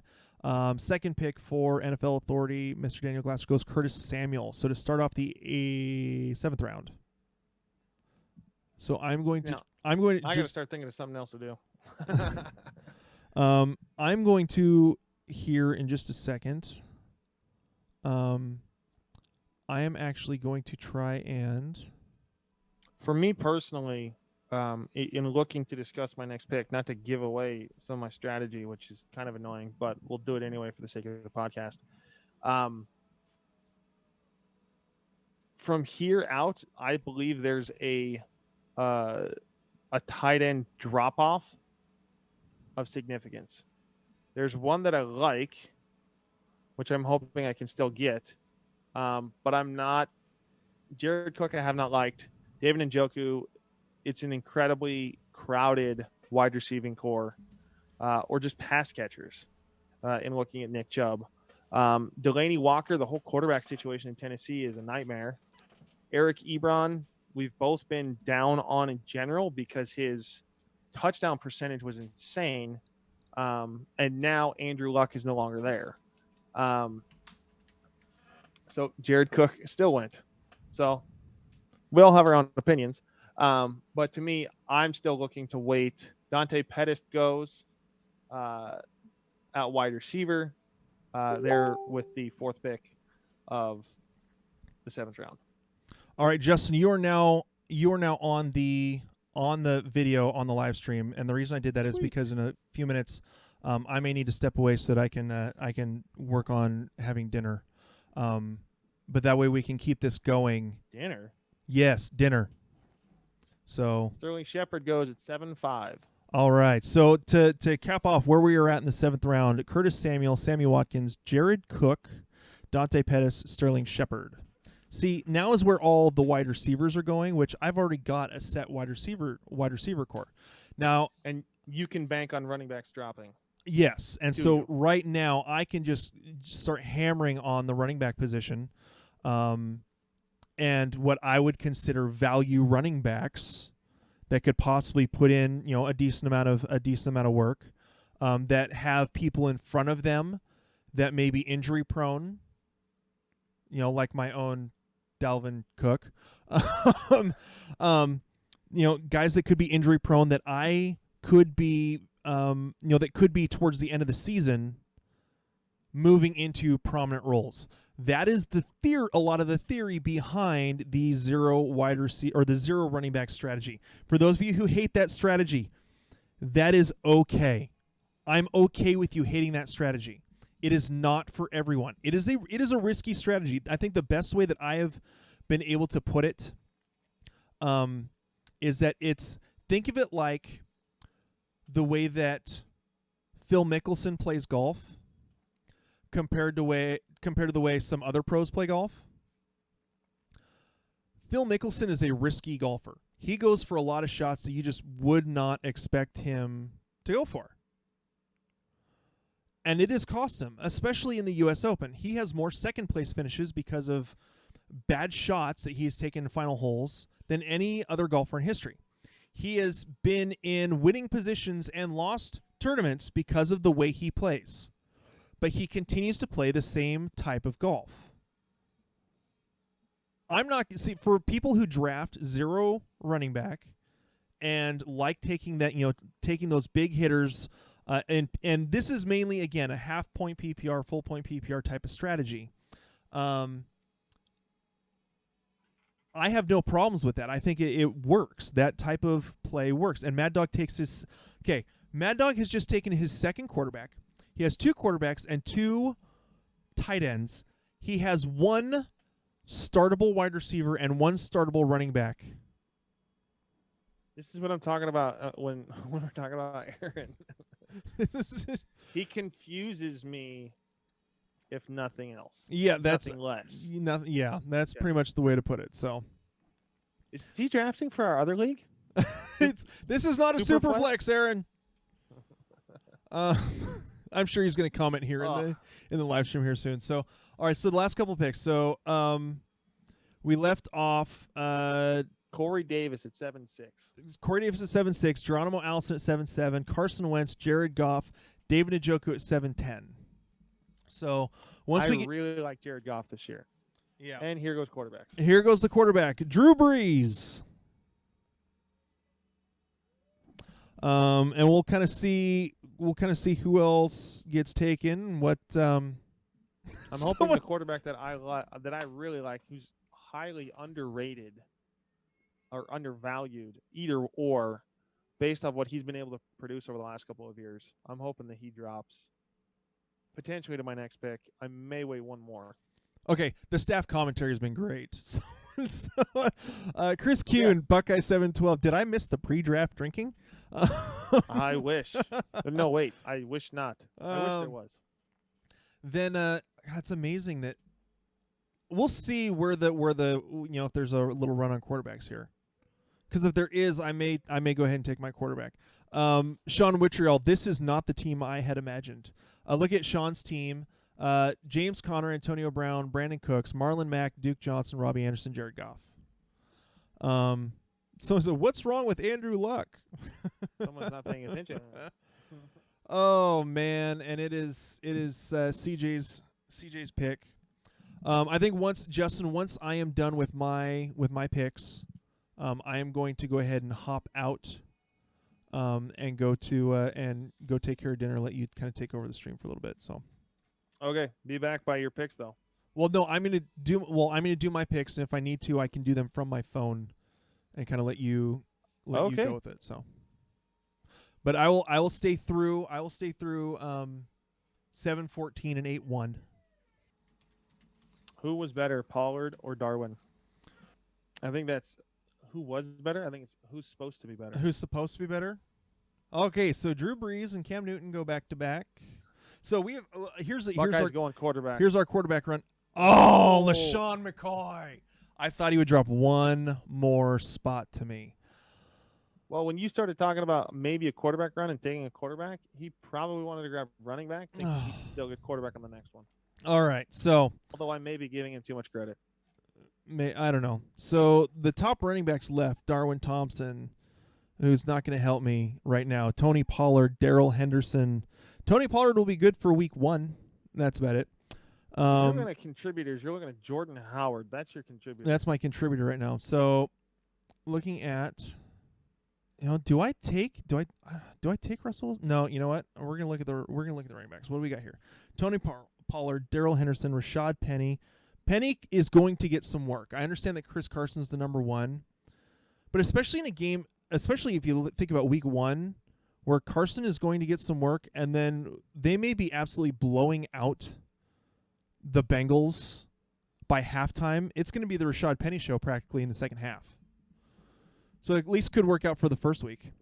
Jordan Howard, Kareem Hunt, Royce Freeman. I'm not totally against that. I still think that Philip Lindsay is the guy to own there. Jalen Samuels is a good. You know what? This is a major value pick right here, or not necessarily a value pick. A lot of people may be considering it a reach, but if teams are actually looking at getting Melvin Gordon, I've got to take this pick. I'm taking Justin Jackson. I'm taking Justin Jackson because he is going to be a regular contributor with Austin Eckler. Yes. So, and I know he's going to get work. Again, this is something that happens when you're dealing with a.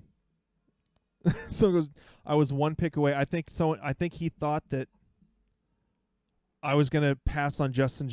Chris thought I was going to pass on Justin Jackson, and it was going to come and take a lot of people. Yeah, okay, so that was right with that pick. He was not going to come back around. He was the only one of real consistent upside. I mean, yep. Jordan Howard's not going to be involved in the passing game. And so I am going to take, because he's been pumped up a whole lot this season, in terms of preseason, as being the third down back in a run-heavy offense. I'm going to go Justice Hill. I'm going to throw everything off right now for everyone. So that makes not a lot of sense to me. Not to you, but when you start seeing the staff start complaining that those are the two guys I picked right here. Already. Yeah, someone already said that was too high. Well, it could be. It could be, but you're going to I am playing for the second half of the season, sticking with it as long as I can in the first half. And again, I wanted him in the 10th. Yeah, okay. He wasn't going to fall to the. He 10th. wasn't going to fall to the 10th. Yeah, see, it was too high, but wouldn't have made it back to him. This is what happens when you have the bookends. If you have the first pick or you have the last pick, you have to reach sometimes in order to make sure you get the guys that you want. So that's what I did. So again, we will kind of see how it goes. Dion Lewis went right after. So Justin, I'm going to give it up to you to go ahead and go with this. It looks like your screen may have frozen on the. Yeah, I'm not sure. I'm not sure what's going on there. So let me see if I can pull it back up again and get it to work. Let's see See if I can pull it up. Oh, see, now it's not. Is Kid Flash? Do we have to auto draft him? No, he should be. He's been hopping on within a minute and a half, because he's the one that's at work to make his pick. So another bathroom break. Yeah, it could be. You know what it was, Justin? I think I need to just make sure that your page that's full open. So now I can go ahead and pick, I think. So let's take this. Now, in looking at, Kid Flash is on. Now he's there. There he is.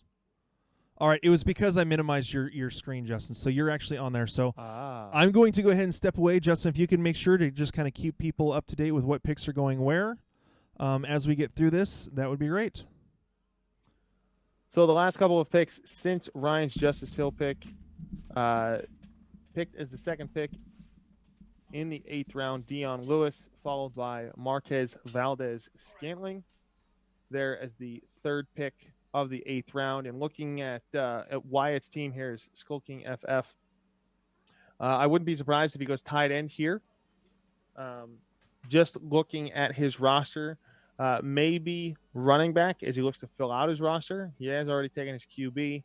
If I know anything of Wyatt, my guess would be that he would look to fill his running back or his flex position with another running back.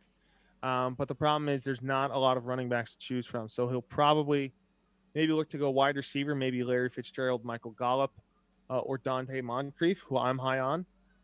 Or in looking at tight ends, you still have Delaney Walker, Eric Ebron, Austin Hooper, Mark Andrews, and TJ Hawkinson available there at the tight end position. Keep those questions coming in through the live stream through Facebook. We'll continue to answer those as those come in. Looks like there's not a lot of questions that have come in, so I'm going to actually pull up potentially some updated news that has come in through Sleeper on some other notifications. There's one notification here that says Kenyon Drake is the RB1. Kalen Ballage is the RB2 on the first Miami Dolphins depth chart. There's not really any surprise there. We all kind of knew that Kenyon Drake was going to be the lead guy out of the Miami backfield. They are kind of in a mess now with not a lot of running back help because they just shipped off their best offensive line out to Houston. Michael Crabtree listed as a week 1 starter for Arizona. That shocks me a little bit based off of the timing of when he was signed, but considering that he was a part of the air raid system when he played his college days at Texas Tech, he's familiar with the offense. That might be one of the reasons why they brought him in to help teach some of the younger guys this type of an offense. One question that I'll throw out to those who are listening or watching, what are people's thoughts on the Ezekiel Elliott piece? Is he signing? Is he not signing? Is he signing before tomorrow, which is Wednesday, which is when they would like to see him on the field for practices, obviously with walkthroughs and everything else? Do people believe that he will be signing anytime soon? Feel free to drop those comments in the live stream piece as we continue to go. Jordan Howard goes as the 4th pick, followed by Ben Roethlisberger, and I'm a little upset at Anthony now because Ben Roethlisberger was the guy that I was hoping to get much later in the draft. And looking at available quarterbacks, I think, yes, the Steelers are probably going to look to run the ball a little bit more, But considering that that Roethlisberger is known to have a great arm, throw the ball deep, solid play there with grabbing Ben Roethlisberger. So I may look to even drop further on the quarterback piece as we look to get closer and closer here. Available quarterbacks: Russell Wilson, Lamar Jackson, Jameis Winston, Phillip Rivers, all available there. One quarterback that I really like, I got him in my big money league, is Josh Allen. Was a quarterback one, was the highest quarterback for the last 4 weeks of the season. Yes, even beating Patrick Mahomes over the last couple of weeks due to what he could do with his legs. Great week one matchup against the Jets, who are awful against protecting against the pass. And so looking here at what's available, I'm on the clock. With looking at running backs here, I may look to go Peyton Barber. I'm going to go Peyton Barber just because of the simple fact that I'd like to have a running back who is the starter, currently is the starter. With only having Nick Chubb and Austin Eckler so far, I don't want to get too deep in wide receivers before grabbing a little bit of insurance from the running back position. And so once again, as a highlight here in the 8th round, pick 1, Justice Hill. Pick 2, Dion Lewis. Marquez Valdez-Scantling is 3. Jordan Howard is 4. Ben Roethlisberger is 5. Royce Freeman at 6. Darrell Henderson at 7. Peyton Barber at 8. Eric Ebron went 9. Tight end. Rashad Penny went his pick 10 to Billy Boy there in the 8th round. And so, interestingly enough, in looking at Mad Dog or Aaron Kagan's roster, he has Melvin Gordon and Darrell Henderson as his two current running backs. It's a little sketchy for me personally. Darrell Henderson being a backup and Melvin Gordon not having a team, looking at it makes it very difficult to roster a good team for week one. Kyler Murray now goes as the 11th pick of the 8th round.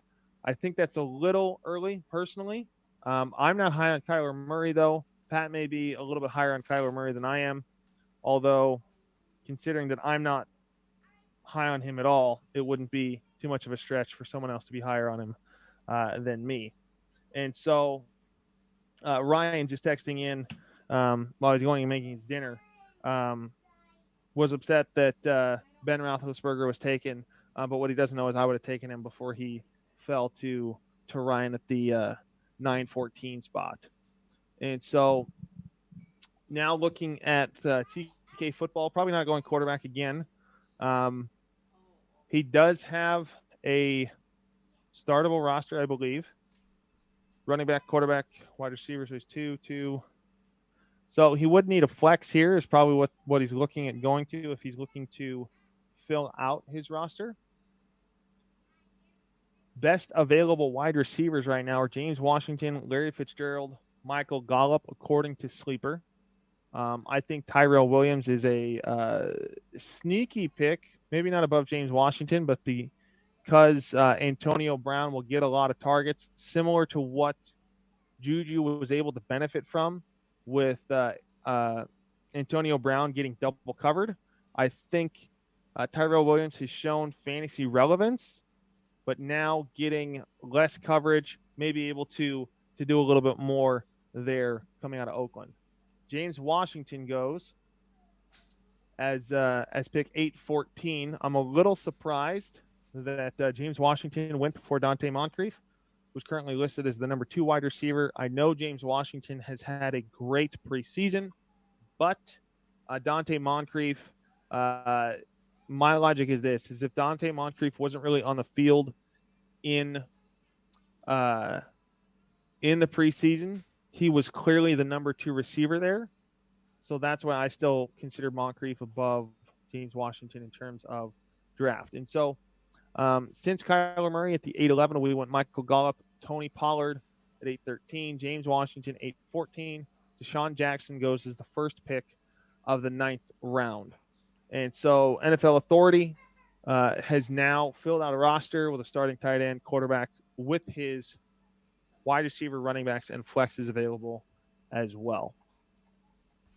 So, question from earlier of whether or not Ezekiel Elliott was going to be signed. Daniel types in that he is signing tonight. I am not so sure. Last I heard that there was issues with the structure of the contract, and so that always deals with how much money is guaranteed and those kinds of things. I'm still not sold that Ezekiel Elliott plays week 1. I know Jerry Jones said we want him for the playoffs. I know Ezekiel Elliott would rather play so he doesn't miss a game check. But if he doesn't get onto the field tomorrow, I'm still worried about his ability to play in week 1. Yes, I understand it's Ezekiel Elliott. Yes, he knows the offense and everything else, but you can't just drop everything and go and be at the top of your game. Yes, he's been working out, but I'm a little concerned about his week 1 performance against an underrated Giants defense there in week 1. And so the rest of the 9th round went Deshaun Jackson 1, which we already talked about. Adrian Peterson 2, Larry Fitzgerald 3, Cortland Sutton went at 9-4 with Billy Boy, who doesn't have a quarterback up. Does have everything else filled out in terms of flex, wide receiver, and running back and tight end. Probably looking to go quarterback here. I wouldn't be shocked if he went Russell Wilson or Jameis Winston. Actually, Jameis Winston would make me a little bit of a surprise. I don't know how many people outside of the stack of Mahomes and Travis Kelce, or maybe a stack of Zach Ertz and Carson Wentz. Not a lot of. I don't advise a tight end quarterback stack just because unless he's a target all the time, which Jordan Howard could be, it makes me a little nervous putting my eggs in one basket on that type of a thing. And so once again, keep those questions coming in as we continue to go through this. Let's see here if we've got any other questions that have come in from the other locations of the stream. Okay, I'm actually just going to go into some of the other questions that have come in to our page here through Facebook. Let's see here. Let's get to a question. So how long? Well, we already kind of covered this. So how long does everyone think Elliott will be out? I think Elliott will probably not play really in week 1. As we get into, let's see a few more here. A lot of questions have been rate my draft, which to me personally, get a couple of opinions, but you don't need everybody's validation on your draft. So getting a 1,000 rate my drafts is a little fun, but it can get a little bit wearing as more and more of those come in. Let's see here. Let's see if we've got another question here. Thoughts on Miles Sanders, running back from Philly? The thing about Philadelphia and why I'm a little nervous about taking a running back from Philadelphia is because Doug Peterson's running back hasn't had a running back typically have more than 30% of the share from the running back position. So he likes committee. Though I think Miles Sanders is talented, I don't think talented enough to separate himself that much from the rest of the field. And so as we look to do our pick here in this round, I'm going to go ahead and pick my player and then talk about him here in just a second. The player that I'm probably going to go with based off of how the rest of this has shaped out is I'm going to go running back. I'm going to take another one, and I'm going to go ahead and grab Alexander Mattison here at the 7th pick of the 9th round because I just don't trust Dalvin Cook's ability to stay healthy. Alexander Mattison has been phenomenal through the preseason, and I'm a believer that he'll be able to do similar things in the regular season. And so, recap once again, From the 9th round, Deshaun Jackson, Adrian Peterson at 2, Fitzgerald 3, Cortland Sutton 4, Dante Moncrief there at 5, Tyrell Williams at 6, Alexander Madison at 7, Kareem Hunt finally went at 9-8. Once again, Aaron does not have a running back that can start in week 1. John Brown at 9-9. Carlos Hyde goes at 9-10. Now on to Wyatt for his pick as the 11th pick of the 9th round, who goes DK Metcalf. And we went super fast here, and we're probably going to be sitting on Kid Flash for a little bit while we wait for his pick. And so as we continue to go in and find a few more questions that have come in, a question that comes in: would you trade Cortland Sutton for Will Fuller? A little bit more of the context of this would be whether or not it's PPR standard type of a situation. I don't see someone giving up Will Fuller for Cortland Sutton is the issue. Will Fuller's usage percentage and his ability to score touchdowns at will. Houston's offense is electric now with Kenny Stills being implemented, still being Will Fuller's backup currently according to the depth chart. I like Will Fuller way more because he's in a much better offense. Joe Flacco can throw the deep ball, so hooray. But Will Fuller has game-changing speed as long as he can stay healthy. If you're concerned with health, maybe consider it. But I would not do that trade personally. A few more questions that may have come in. Opinions of Demaryius Thomas after re-signing with New England. I'm not shocked that he was re-signed by New England. Typical strategy here is to cut somebody, minimize salary. You don't have to pay them the full salary, and then re-sign. I think Demaryius Thomas can be a player, but he's going to be 3rd or 4th on the depth chart.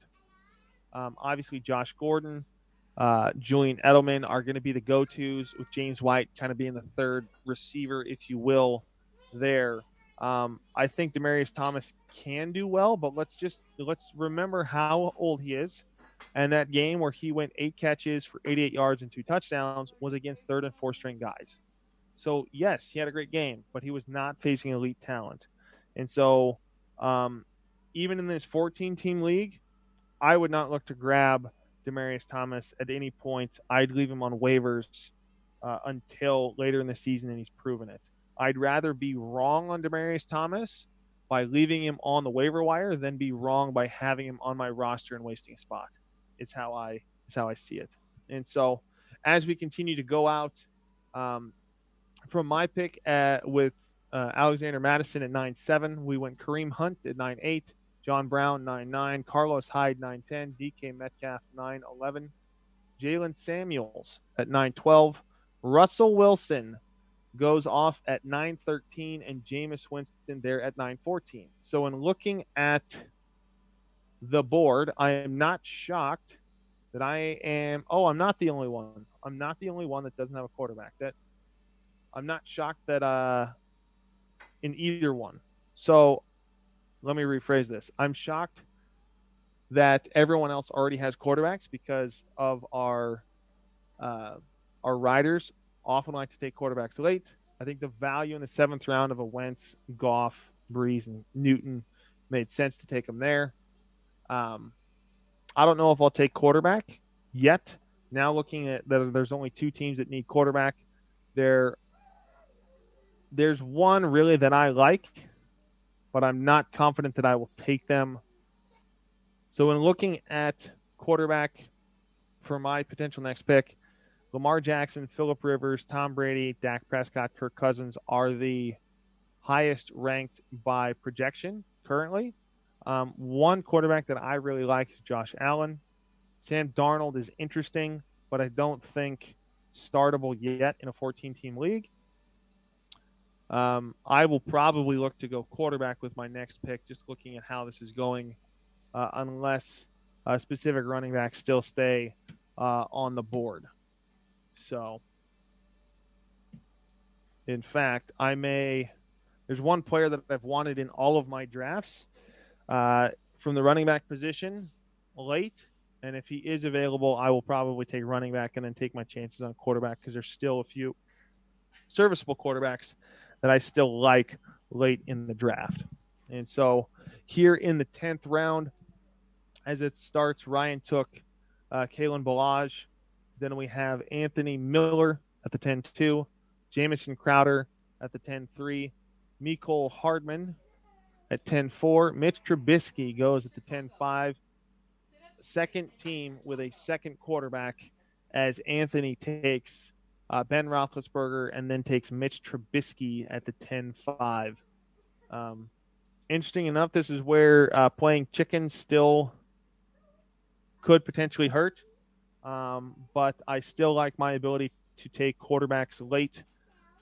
We wrote an article earlier this summer that the difference between quarterback 4 and I believe quarterback 16 is an average of 3 points per game.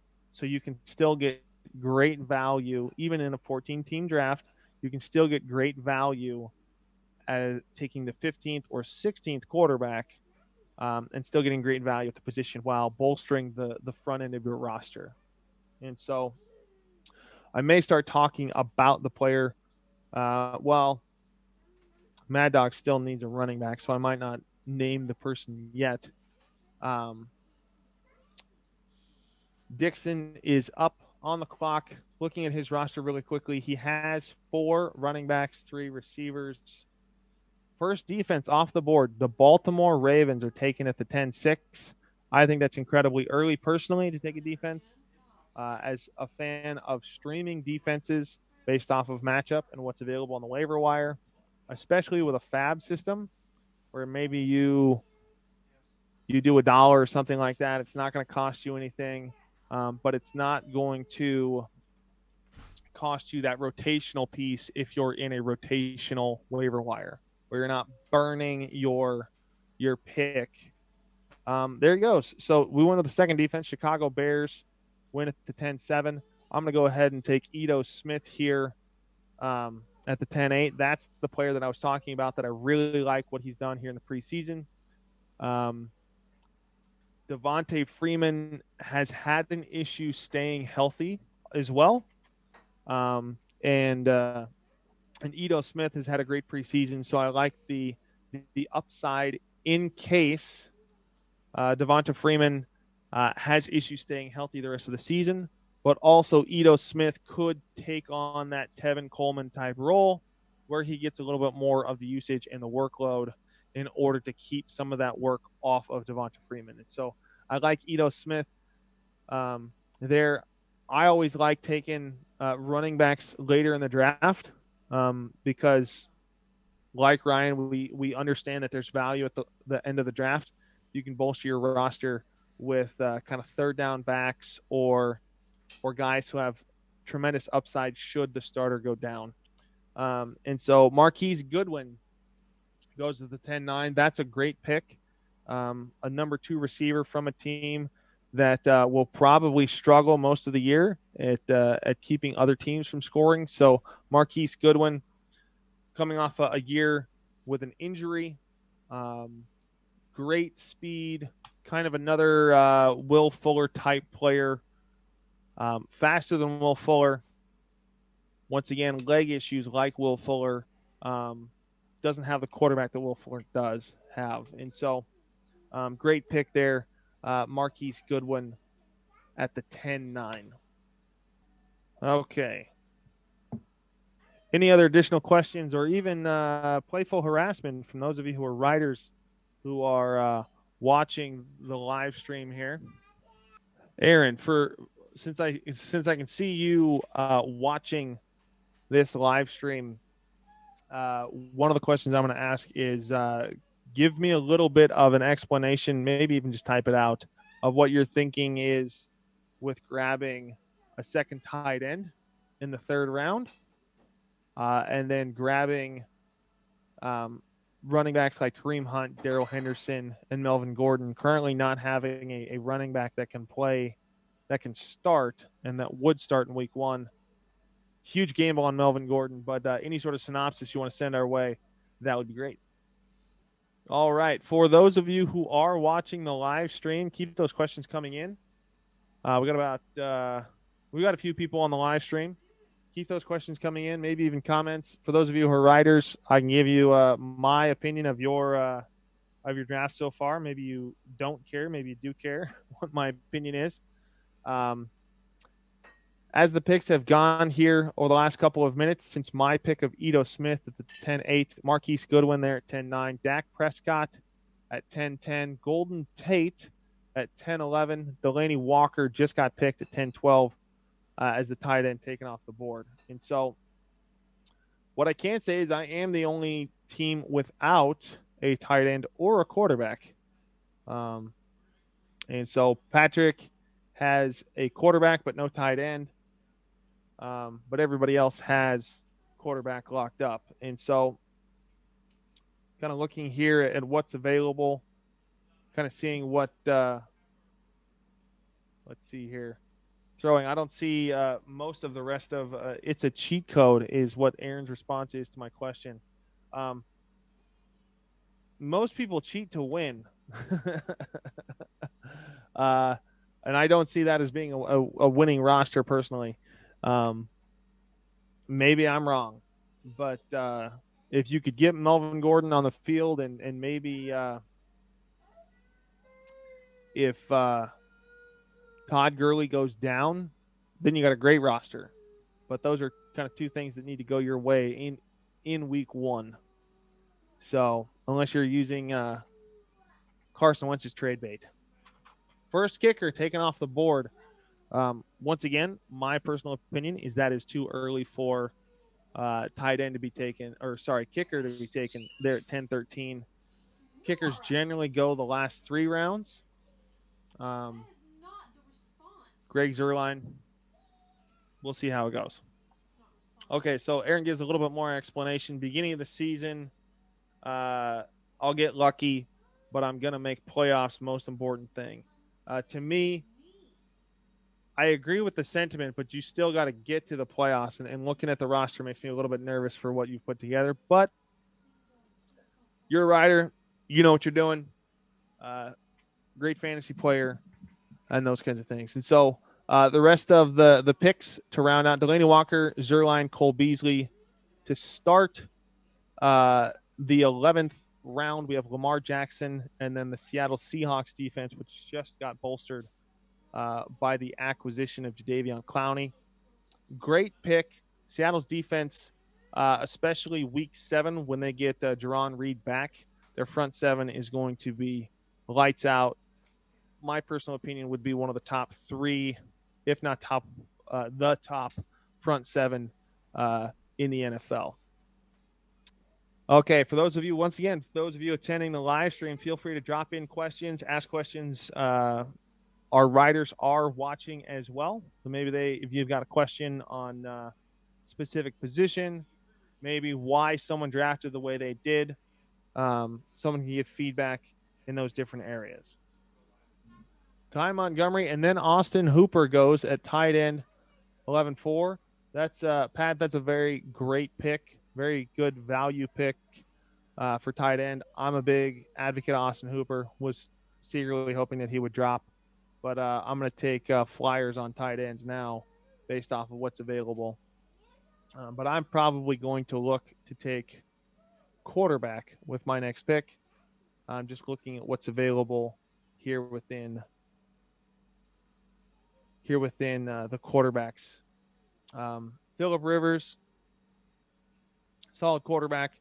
Tom Brady, getting up in age. Team that's going to look to focus to run the ball a little bit more. Kirk Cousins, Josh Allen, great fantasy quarterback there to grab late, especially with the ability to do things from his legs. Even with McCoy out, one less known commodity from the running back position to take running back snaps from anybody. Ronald Jones goes. So now it's up to me. Now the question for me is going to be, do I want to take Josh Allen or do I want to take Phillip Rivers? For me, I'm going to go Josh Allen as my quarterback. Phillip Rivers has a little bit more of a more difficult division. Yes, I know the Chiefs give up a lot of points, but they score a lot of points. Last year, Phillip Rivers, I had in a number of different leagues, had trouble scoring fantasy points in the first half. Didn't really have top 5 finishes for most of the year, but didn't really fall outside of the top 12 for most weeks. Kind of a quarterback last year. Very solid quarterback, but I like the upside of what Josh Allen was able to do the last couple of weeks of last season. Great first week against a very horrible Jets defense. And so kind of review the last couple of picks. Kirk Cousins went at 11-5. Ronald Jones went at 11-6. Josh Allen, 11-7, picked by me. And then Aaron went Mark Andrews, picked up his 3rd tight end there at 11-8. Now waiting on Dixon for his pick. Phillip Rivers goes as the pick by Dixon. There's the 9th pick of the 11th round. Cleveland Browns are the 4th defense taken. Jimmy Graham goes for Wyatt as Wyatt's tight end. Malcolm Brown then goes as the 11-12. Jacksonville Jaguars go to Buckeye there at 11-13. Very tough week 1 draw against Kansas City. Once again, I always look to grab defenses late in the draft. So we're on to Ryan's pick. If I had to guess, he was probably going to grab some depth players, probably going to grab another running back, maybe to grab his 5th wide receiver since he doesn't have his 5th wide receiver. But I'm looking at wide receivers. I wouldn't be surprised to see him grab Kiki with the depth that he has. Wait for Kiki to get healthy. Maybe even grab darn you, Ryan. Picks up Dare from Tampa Bay. I'm going to slaughter that last name, but Ogun Bawalali. Yeah. I'm going to have to look that one up again in order to get the correct pronunciation. CJ Anderson and Dare were his picks. Trey Burton there at 12-2. Damian Harris at 12-3. Wyatt then takes Giovanni Bernard, followed by Demarius Thomas, wide receiver for Anthony there at the 5th pick. Now getting back to looking at what I'm going to have available. I still need a tight end. Hawkinson, Olsen, Jordan Reed, Dallas Goedert, Jack Doyle, Kyle Rudolph. Darren Waller is an interesting pick. Maybe if I want to grab 2 tight ends here late. I would probably lean towards, me personally, grabbing Jordan Reed. I understand he's still in the concussion protocol. Goes up against Philadelphia in week 1. Someone there in Washington has to catch passes. And so I like the ability there for Jordan Reed. I'm not worried about Paul Richardson, Trey Quinn, or Terry McLaurin really taking anything from his ability to catch the ball. Vernon Davis may even be fantasy relevant again based off of the depth there, or lack thereof, there at the wide receiver core for Washington. Here we go. Ty Montgomery or Kalen Ballage? For me, I would take Ty Montgomery. They're going to need to ease Le'Veon Bell in, so you're going to get some fantasy relevance from Ty Montgomery. The other thing is that Bell has only had 1 full season of health, so Ty Montgomery is the clear winner there. Kalen Ballage, once again, Miami's going to look like a dumpster fire for most of the season. Here's kind of a start-sit question, and we'll kind of address here in the draft. Who should I start week 1? Pat Mahomes at Jacksonville or Lamar Miller at Miami? For me, this is easy. You have to go Pat Mahomes. He's got the weapons. Jacksonville faltered last year on defense, so I'm a little concerned with what they're going to be able to put up this week against Pat Mahomes. To me, if you drafted Pat Mahomes, you probably drafted him early. I would not look to sit your early draft capital in week 1. All right, I am back up. And so last couple of picks, Damian Harris went at 12-3, Giovanni Bernard 12-4, Demaryius Thomas, TJ Hawkinson, Harrison Butker, second kicker off the board. I'm going to look at tight ends here. Let's see. I'm probably going to go with I'm going to do it. I'm going to go with Jack Doyle here. Had a great season with Jacoby Brissett last time. Great possession tight end. I probably would not have gone Jack Doyle here earlier before Andrew Luck retired because of what Ebron could do in terms of stretching the field. Jack Doyle is more of a possession guy, get the first down, eat up yards kind of guy, not a bomb the ball down the field kind of guy. Jordan Reed goes right behind. Dang you, Jorge. Great pick. Eric Ebron a little bit nervous about it in terms of the 8th round, but great pick there. And now we've got a little bit of a run here on tight end. Now with 4 tight ends in a row, Jack Doyle, Jordan Reed, Kyle Rudolph, Darren Waller to round out the tight ends that have gone here over the last couple of picks. Kiki Kuti there goes at 12-12 as we get back in here to more of the questions. Question I have, Zeke, Mixon, Devontae Freeman, and Chris Carson. Which one should I try and trade a wide receiver for, and who? This is always tricky. These questions are tricky because you need to kind of target a wide receiver. I don't know what the rosters look like in the rest of your league. I would target someone who has strong depth at wide receiver and weak running back that's going to be more likely to want to offload a wide receiver for you to grab one. Of those, personally, I would look to, once again, if this is PPR standard half point, there's different answers here. If this is a full point PPR, I would look to potentially move Mixon. I think you can get more draft capital from the name recognition. I would look to move Mixon based off name recognition alone, or Devonta Freeman. Chris Carson's a monster. He will be the lead back in an offense that's going to look to run first.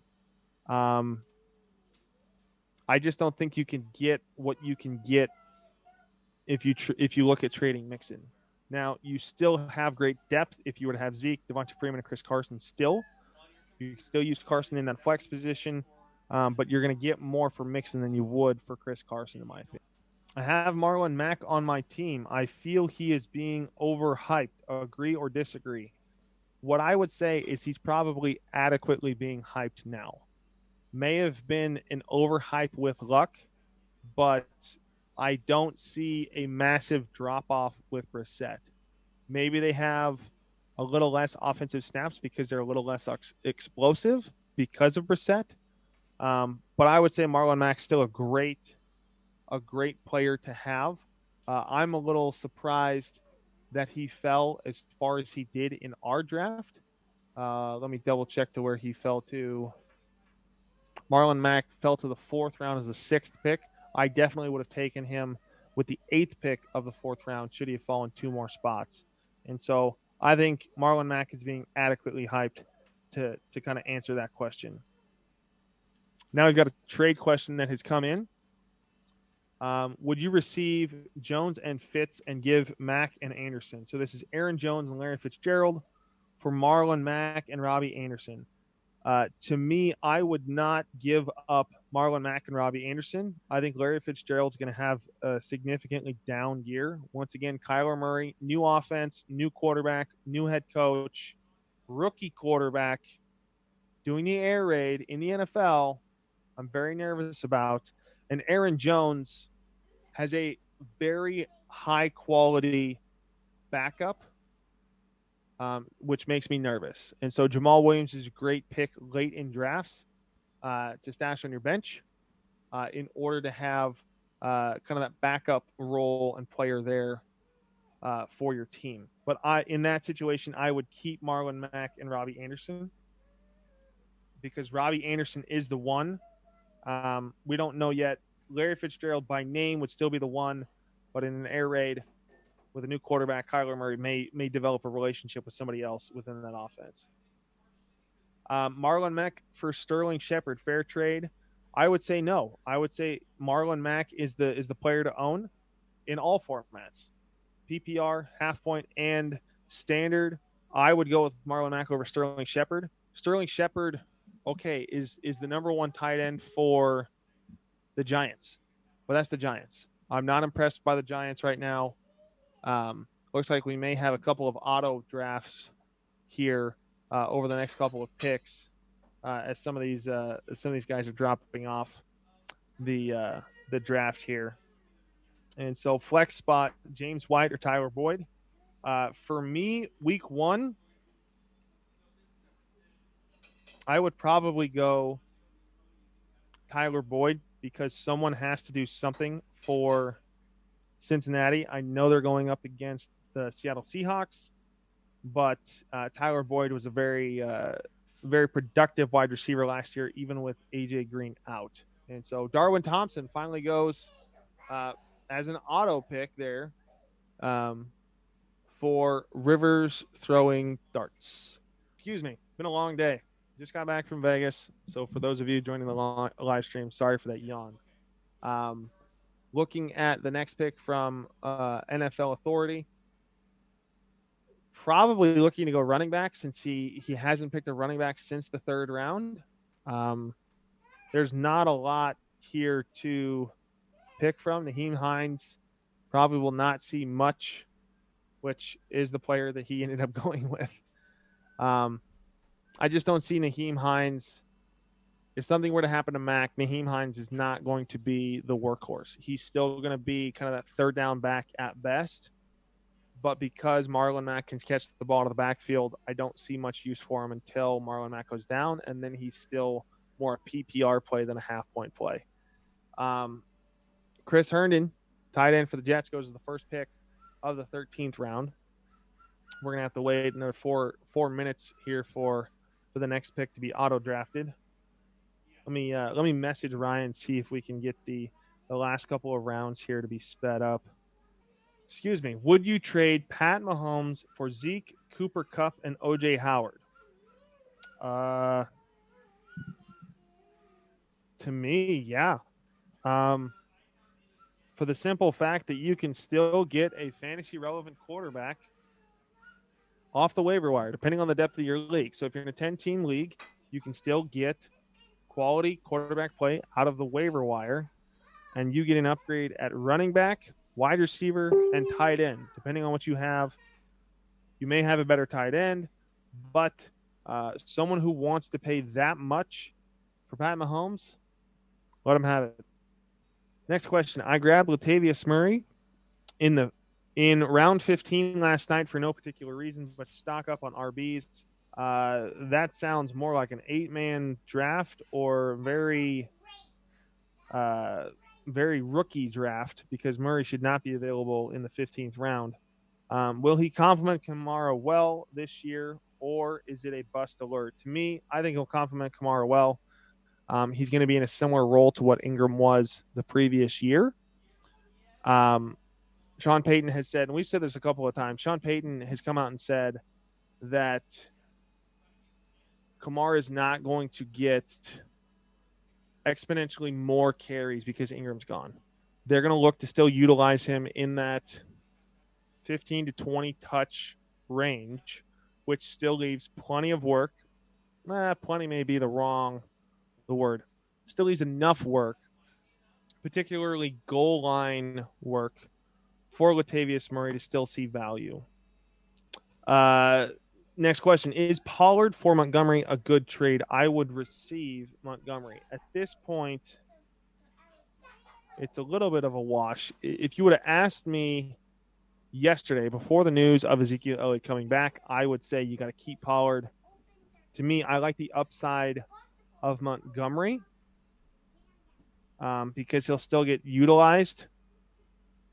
When Zeke comes in, he's the guy. Pollard will disappear. And so if you're disciplined enough to have a player on your bench that produces 0 points and stays as a handcuffed, that stays as a handcuff that you will never use until Zeke gets injured, then you could keep Pollard. But for me, I would trade Montgomery. Trade for Montgomery. As we continue to go here, who do I start as my third wide receiver this week? Mike Evans, Westbrook, or Hilton? As your third wide receiver, it surprises me that Evans would be considered a third wide receiver. Westbrook or Hilton even be considered wide receiver threes. It's got to be a keeper league. Of those three, I may go Westbrook just for the simple fact that he's playing Kansas City. Jacksonville is probably going to need to score a bunch of points in order to keep up. I like Deidy's value. He's going to return on the investment where he's currently being drafted. I think it was a little bit of a reach to grab him in the 5th round in our Staff Riders League. But if you got him in the 7th or 8th round, good on you. He'll produce good value for you. Do I trade? Here's another trade question. Do I trade Todd Gurley for Cook and Barkley? Is that Connor Cook? Yes, I would assume so. Sorry. Or could be Cook tight end. But I'm assuming that's Dalvin Cook in this scenario. So, I read this wrong. Do I trade Todd Gurley and Cook for Barkley? No, I think because I don't think you're going to get the return.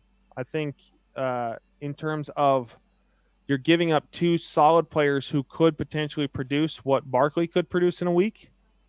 They don't have as much upside as Barkley, but I think there's something there. Oh, let's get back over to the draft for my pick here. As the last couple picks, 13-1, Chris Herndon, Tom Brady, 13-2, Traquan Smith, 13-3, Raquel Armstead, the Rams defense, Sam Darnold are the picks. And then kickers are going to start going. Let's see. Do I want to take a kicker now? If I take a kicker now, I'm going to look more like Will Lutz or Fairbairn. But let's see what else is available from the running back position. I don't necessarily like those. I think I can get Jamal Williams later. I talked too long. Didn't notice that it was my turn. Sorry for those who were watching. Got timed out, and Minnesota Vikings ended up being my pick.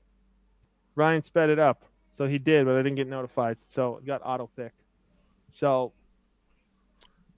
Minnesota Vikings are an okay defense. I'll take it. This is where kickers are going to start flying off the board. We got Justin Tucker and Will Lutz are off the board. I'm hoping, but probably not going to happen, that Fairbairn is available for me for my pick. If not, I'm going to look to grab Jason Myers because I think Seattle's going to have a good offense. Jason Myers was a top 8 fantasy kicker last year for the Jets. The Los Angeles Chargers go next as the 13-11 pick. Greg Olsen, next tight end, taken off the board. So for me, in looking at that tight ends that could be available, in case Jack Doyle does not end up playing well. He plays the Chargers. We'll see how that goes. Defenses are going. So Cowboys pick 13-12. Greg Olsen 13-13. Buffalo Bills 13-14. Probably going to see a kicker here. Probably not with Ryan's next pick because he doesn't take kicker until absolutely last, unless he just wants to rub my nose in it and he takes Jason Myers here. Then you have 3 teams that don't have kickers, and then me. Chris Thompson was selected, so we're probably going to see a kicker here from maybe 2 or 3 of the next 3 teams, maybe even all 3. If that's the case, then we're looking at maybe a Jake Elliott, Robbie Gould. Oh, Marquise Lee taking at 14-2. Adam Humphries taking a 14-3. Kai Fairbairn finally taken there. Dallas Goddard taken as the next tight end off the board. Not going to be a kicker here. Probably, yeah. Well, kicker and defense have already been taken. Probably going to look at grabbing a wide receiver. Maybe Devin Funchess taken here by Dixon. Or if he's a believer in Miami's ability to throw, Devontae Parker may be the next pick for him. I'm going to take Jamal Williams here just because I like the ability for him to get some work in, and I can take kicker last because I think the kicker that I want to grab could still be there.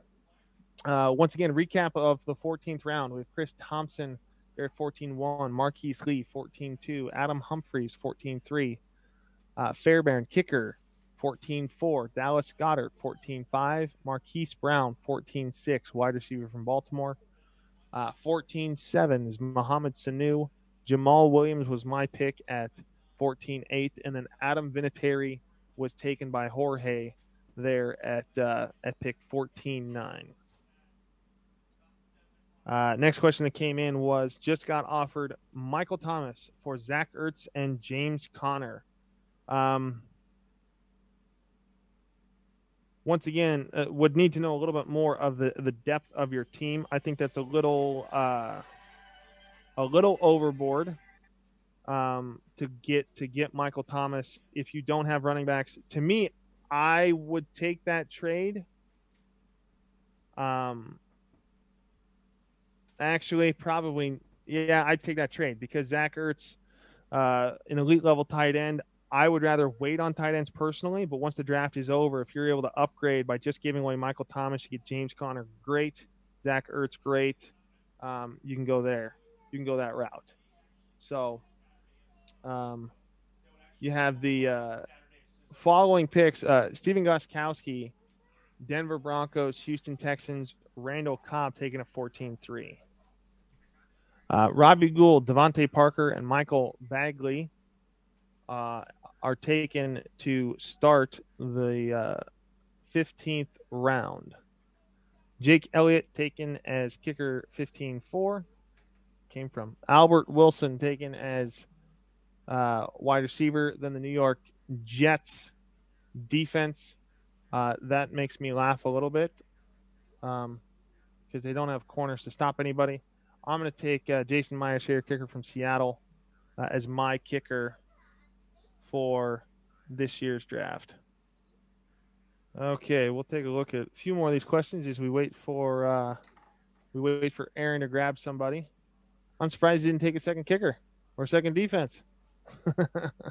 Mike Davis is a solid value pick there at the end of the draft. If something were to happen to Montgomery, I think Davis can be a solid pick there. Got auto-drafted. Will Dissly took another tight end. Kenny Stills taken there at 15-10. All right, Scott. I'm back. You're back. Now that the draft is what? We're 2 picks away from my final pick of the draft? Yeah, 2 picks. Devin Funchess taken. I secretly was hoping that wait, in this, did we have to draft a full team? Technically, no. Hey, okay. And it comes to me. Well, what do you know? The kicker that I want, well, the second kicker that I wanted, since you took the one that I wanted. The second kicker that I wanted, Dan Bailey? Should still Brett be Maher? No. Yeah, I wanted Jason. Did you take Jason Myers? Yeah, that was the guy I wanted. Yeah. No, I'm talking about the second guy you wanted. The second guy I wanted. No. Let's see. Where is he? Where's my? Let me find my queue where I'm actually at. Where did he go? Shoot. Where's? Just go to kickers. There we go. There he is, Matt Bryant. There he was. Because he didn't sign until like a week, like 5 days ago. He's at like pick 2,000 in terms of his rank. Oh. So it took me forever. It was like whatever. So I had to do it. So there's the final pick of the draft. Justin, I know you've got to. I got to peace out. You got to peace out. So I'm gonna go over a quick kind of overview of my team, and I'll be honest, I'm not a huge fan of my team, which is fine. I know no one really likes my team. No one's gonna like my team. So, so just a quick overview of my team. I was the 14th pick, so I took Juju, Then Dalvin Cook, second pick. Chris Godwin, Tyler Lockett, Hunter Henry, Jarvis Landry. And a lot of people are going to say, well, you should have taken a running back there. And yeah, there were some running backs that probably should have taken, Devin Singletary type or maybe even LaShawn McCoy, which LaShawn McCoy almost made it all the way back to me, taking the pick before me. So Justin Jackson, Justice Hill, Jameis Winston, Kalen Ballage, C.J. Anderson, Dare Ogunbowale, the Buffalo Bills defense, Chris Thompson, and Matt Bryant as my kicker. I want to thank, for those of you who actually stuck through this, thank you guys so much for taking the time. We appreciate everyone who's followed us and listened to us. Thank you so much for everything. We are so happy to be beginning the season. For those of you who are listening to this on the podcast, you'll hear it the day before. So Wednesday, the day before the season starts. Thank you guys so much. We will talk to you later. Hey, SkullKing Nation. Thank you for listening to the SkullKing Football Podcast. Did you like this episode? If so, be sure to go to iTunes, Stitcher, Google Play, and YouTube to subscribe. Also, please leave us a rating and reviews to let us know how we can better help you rule your leagues.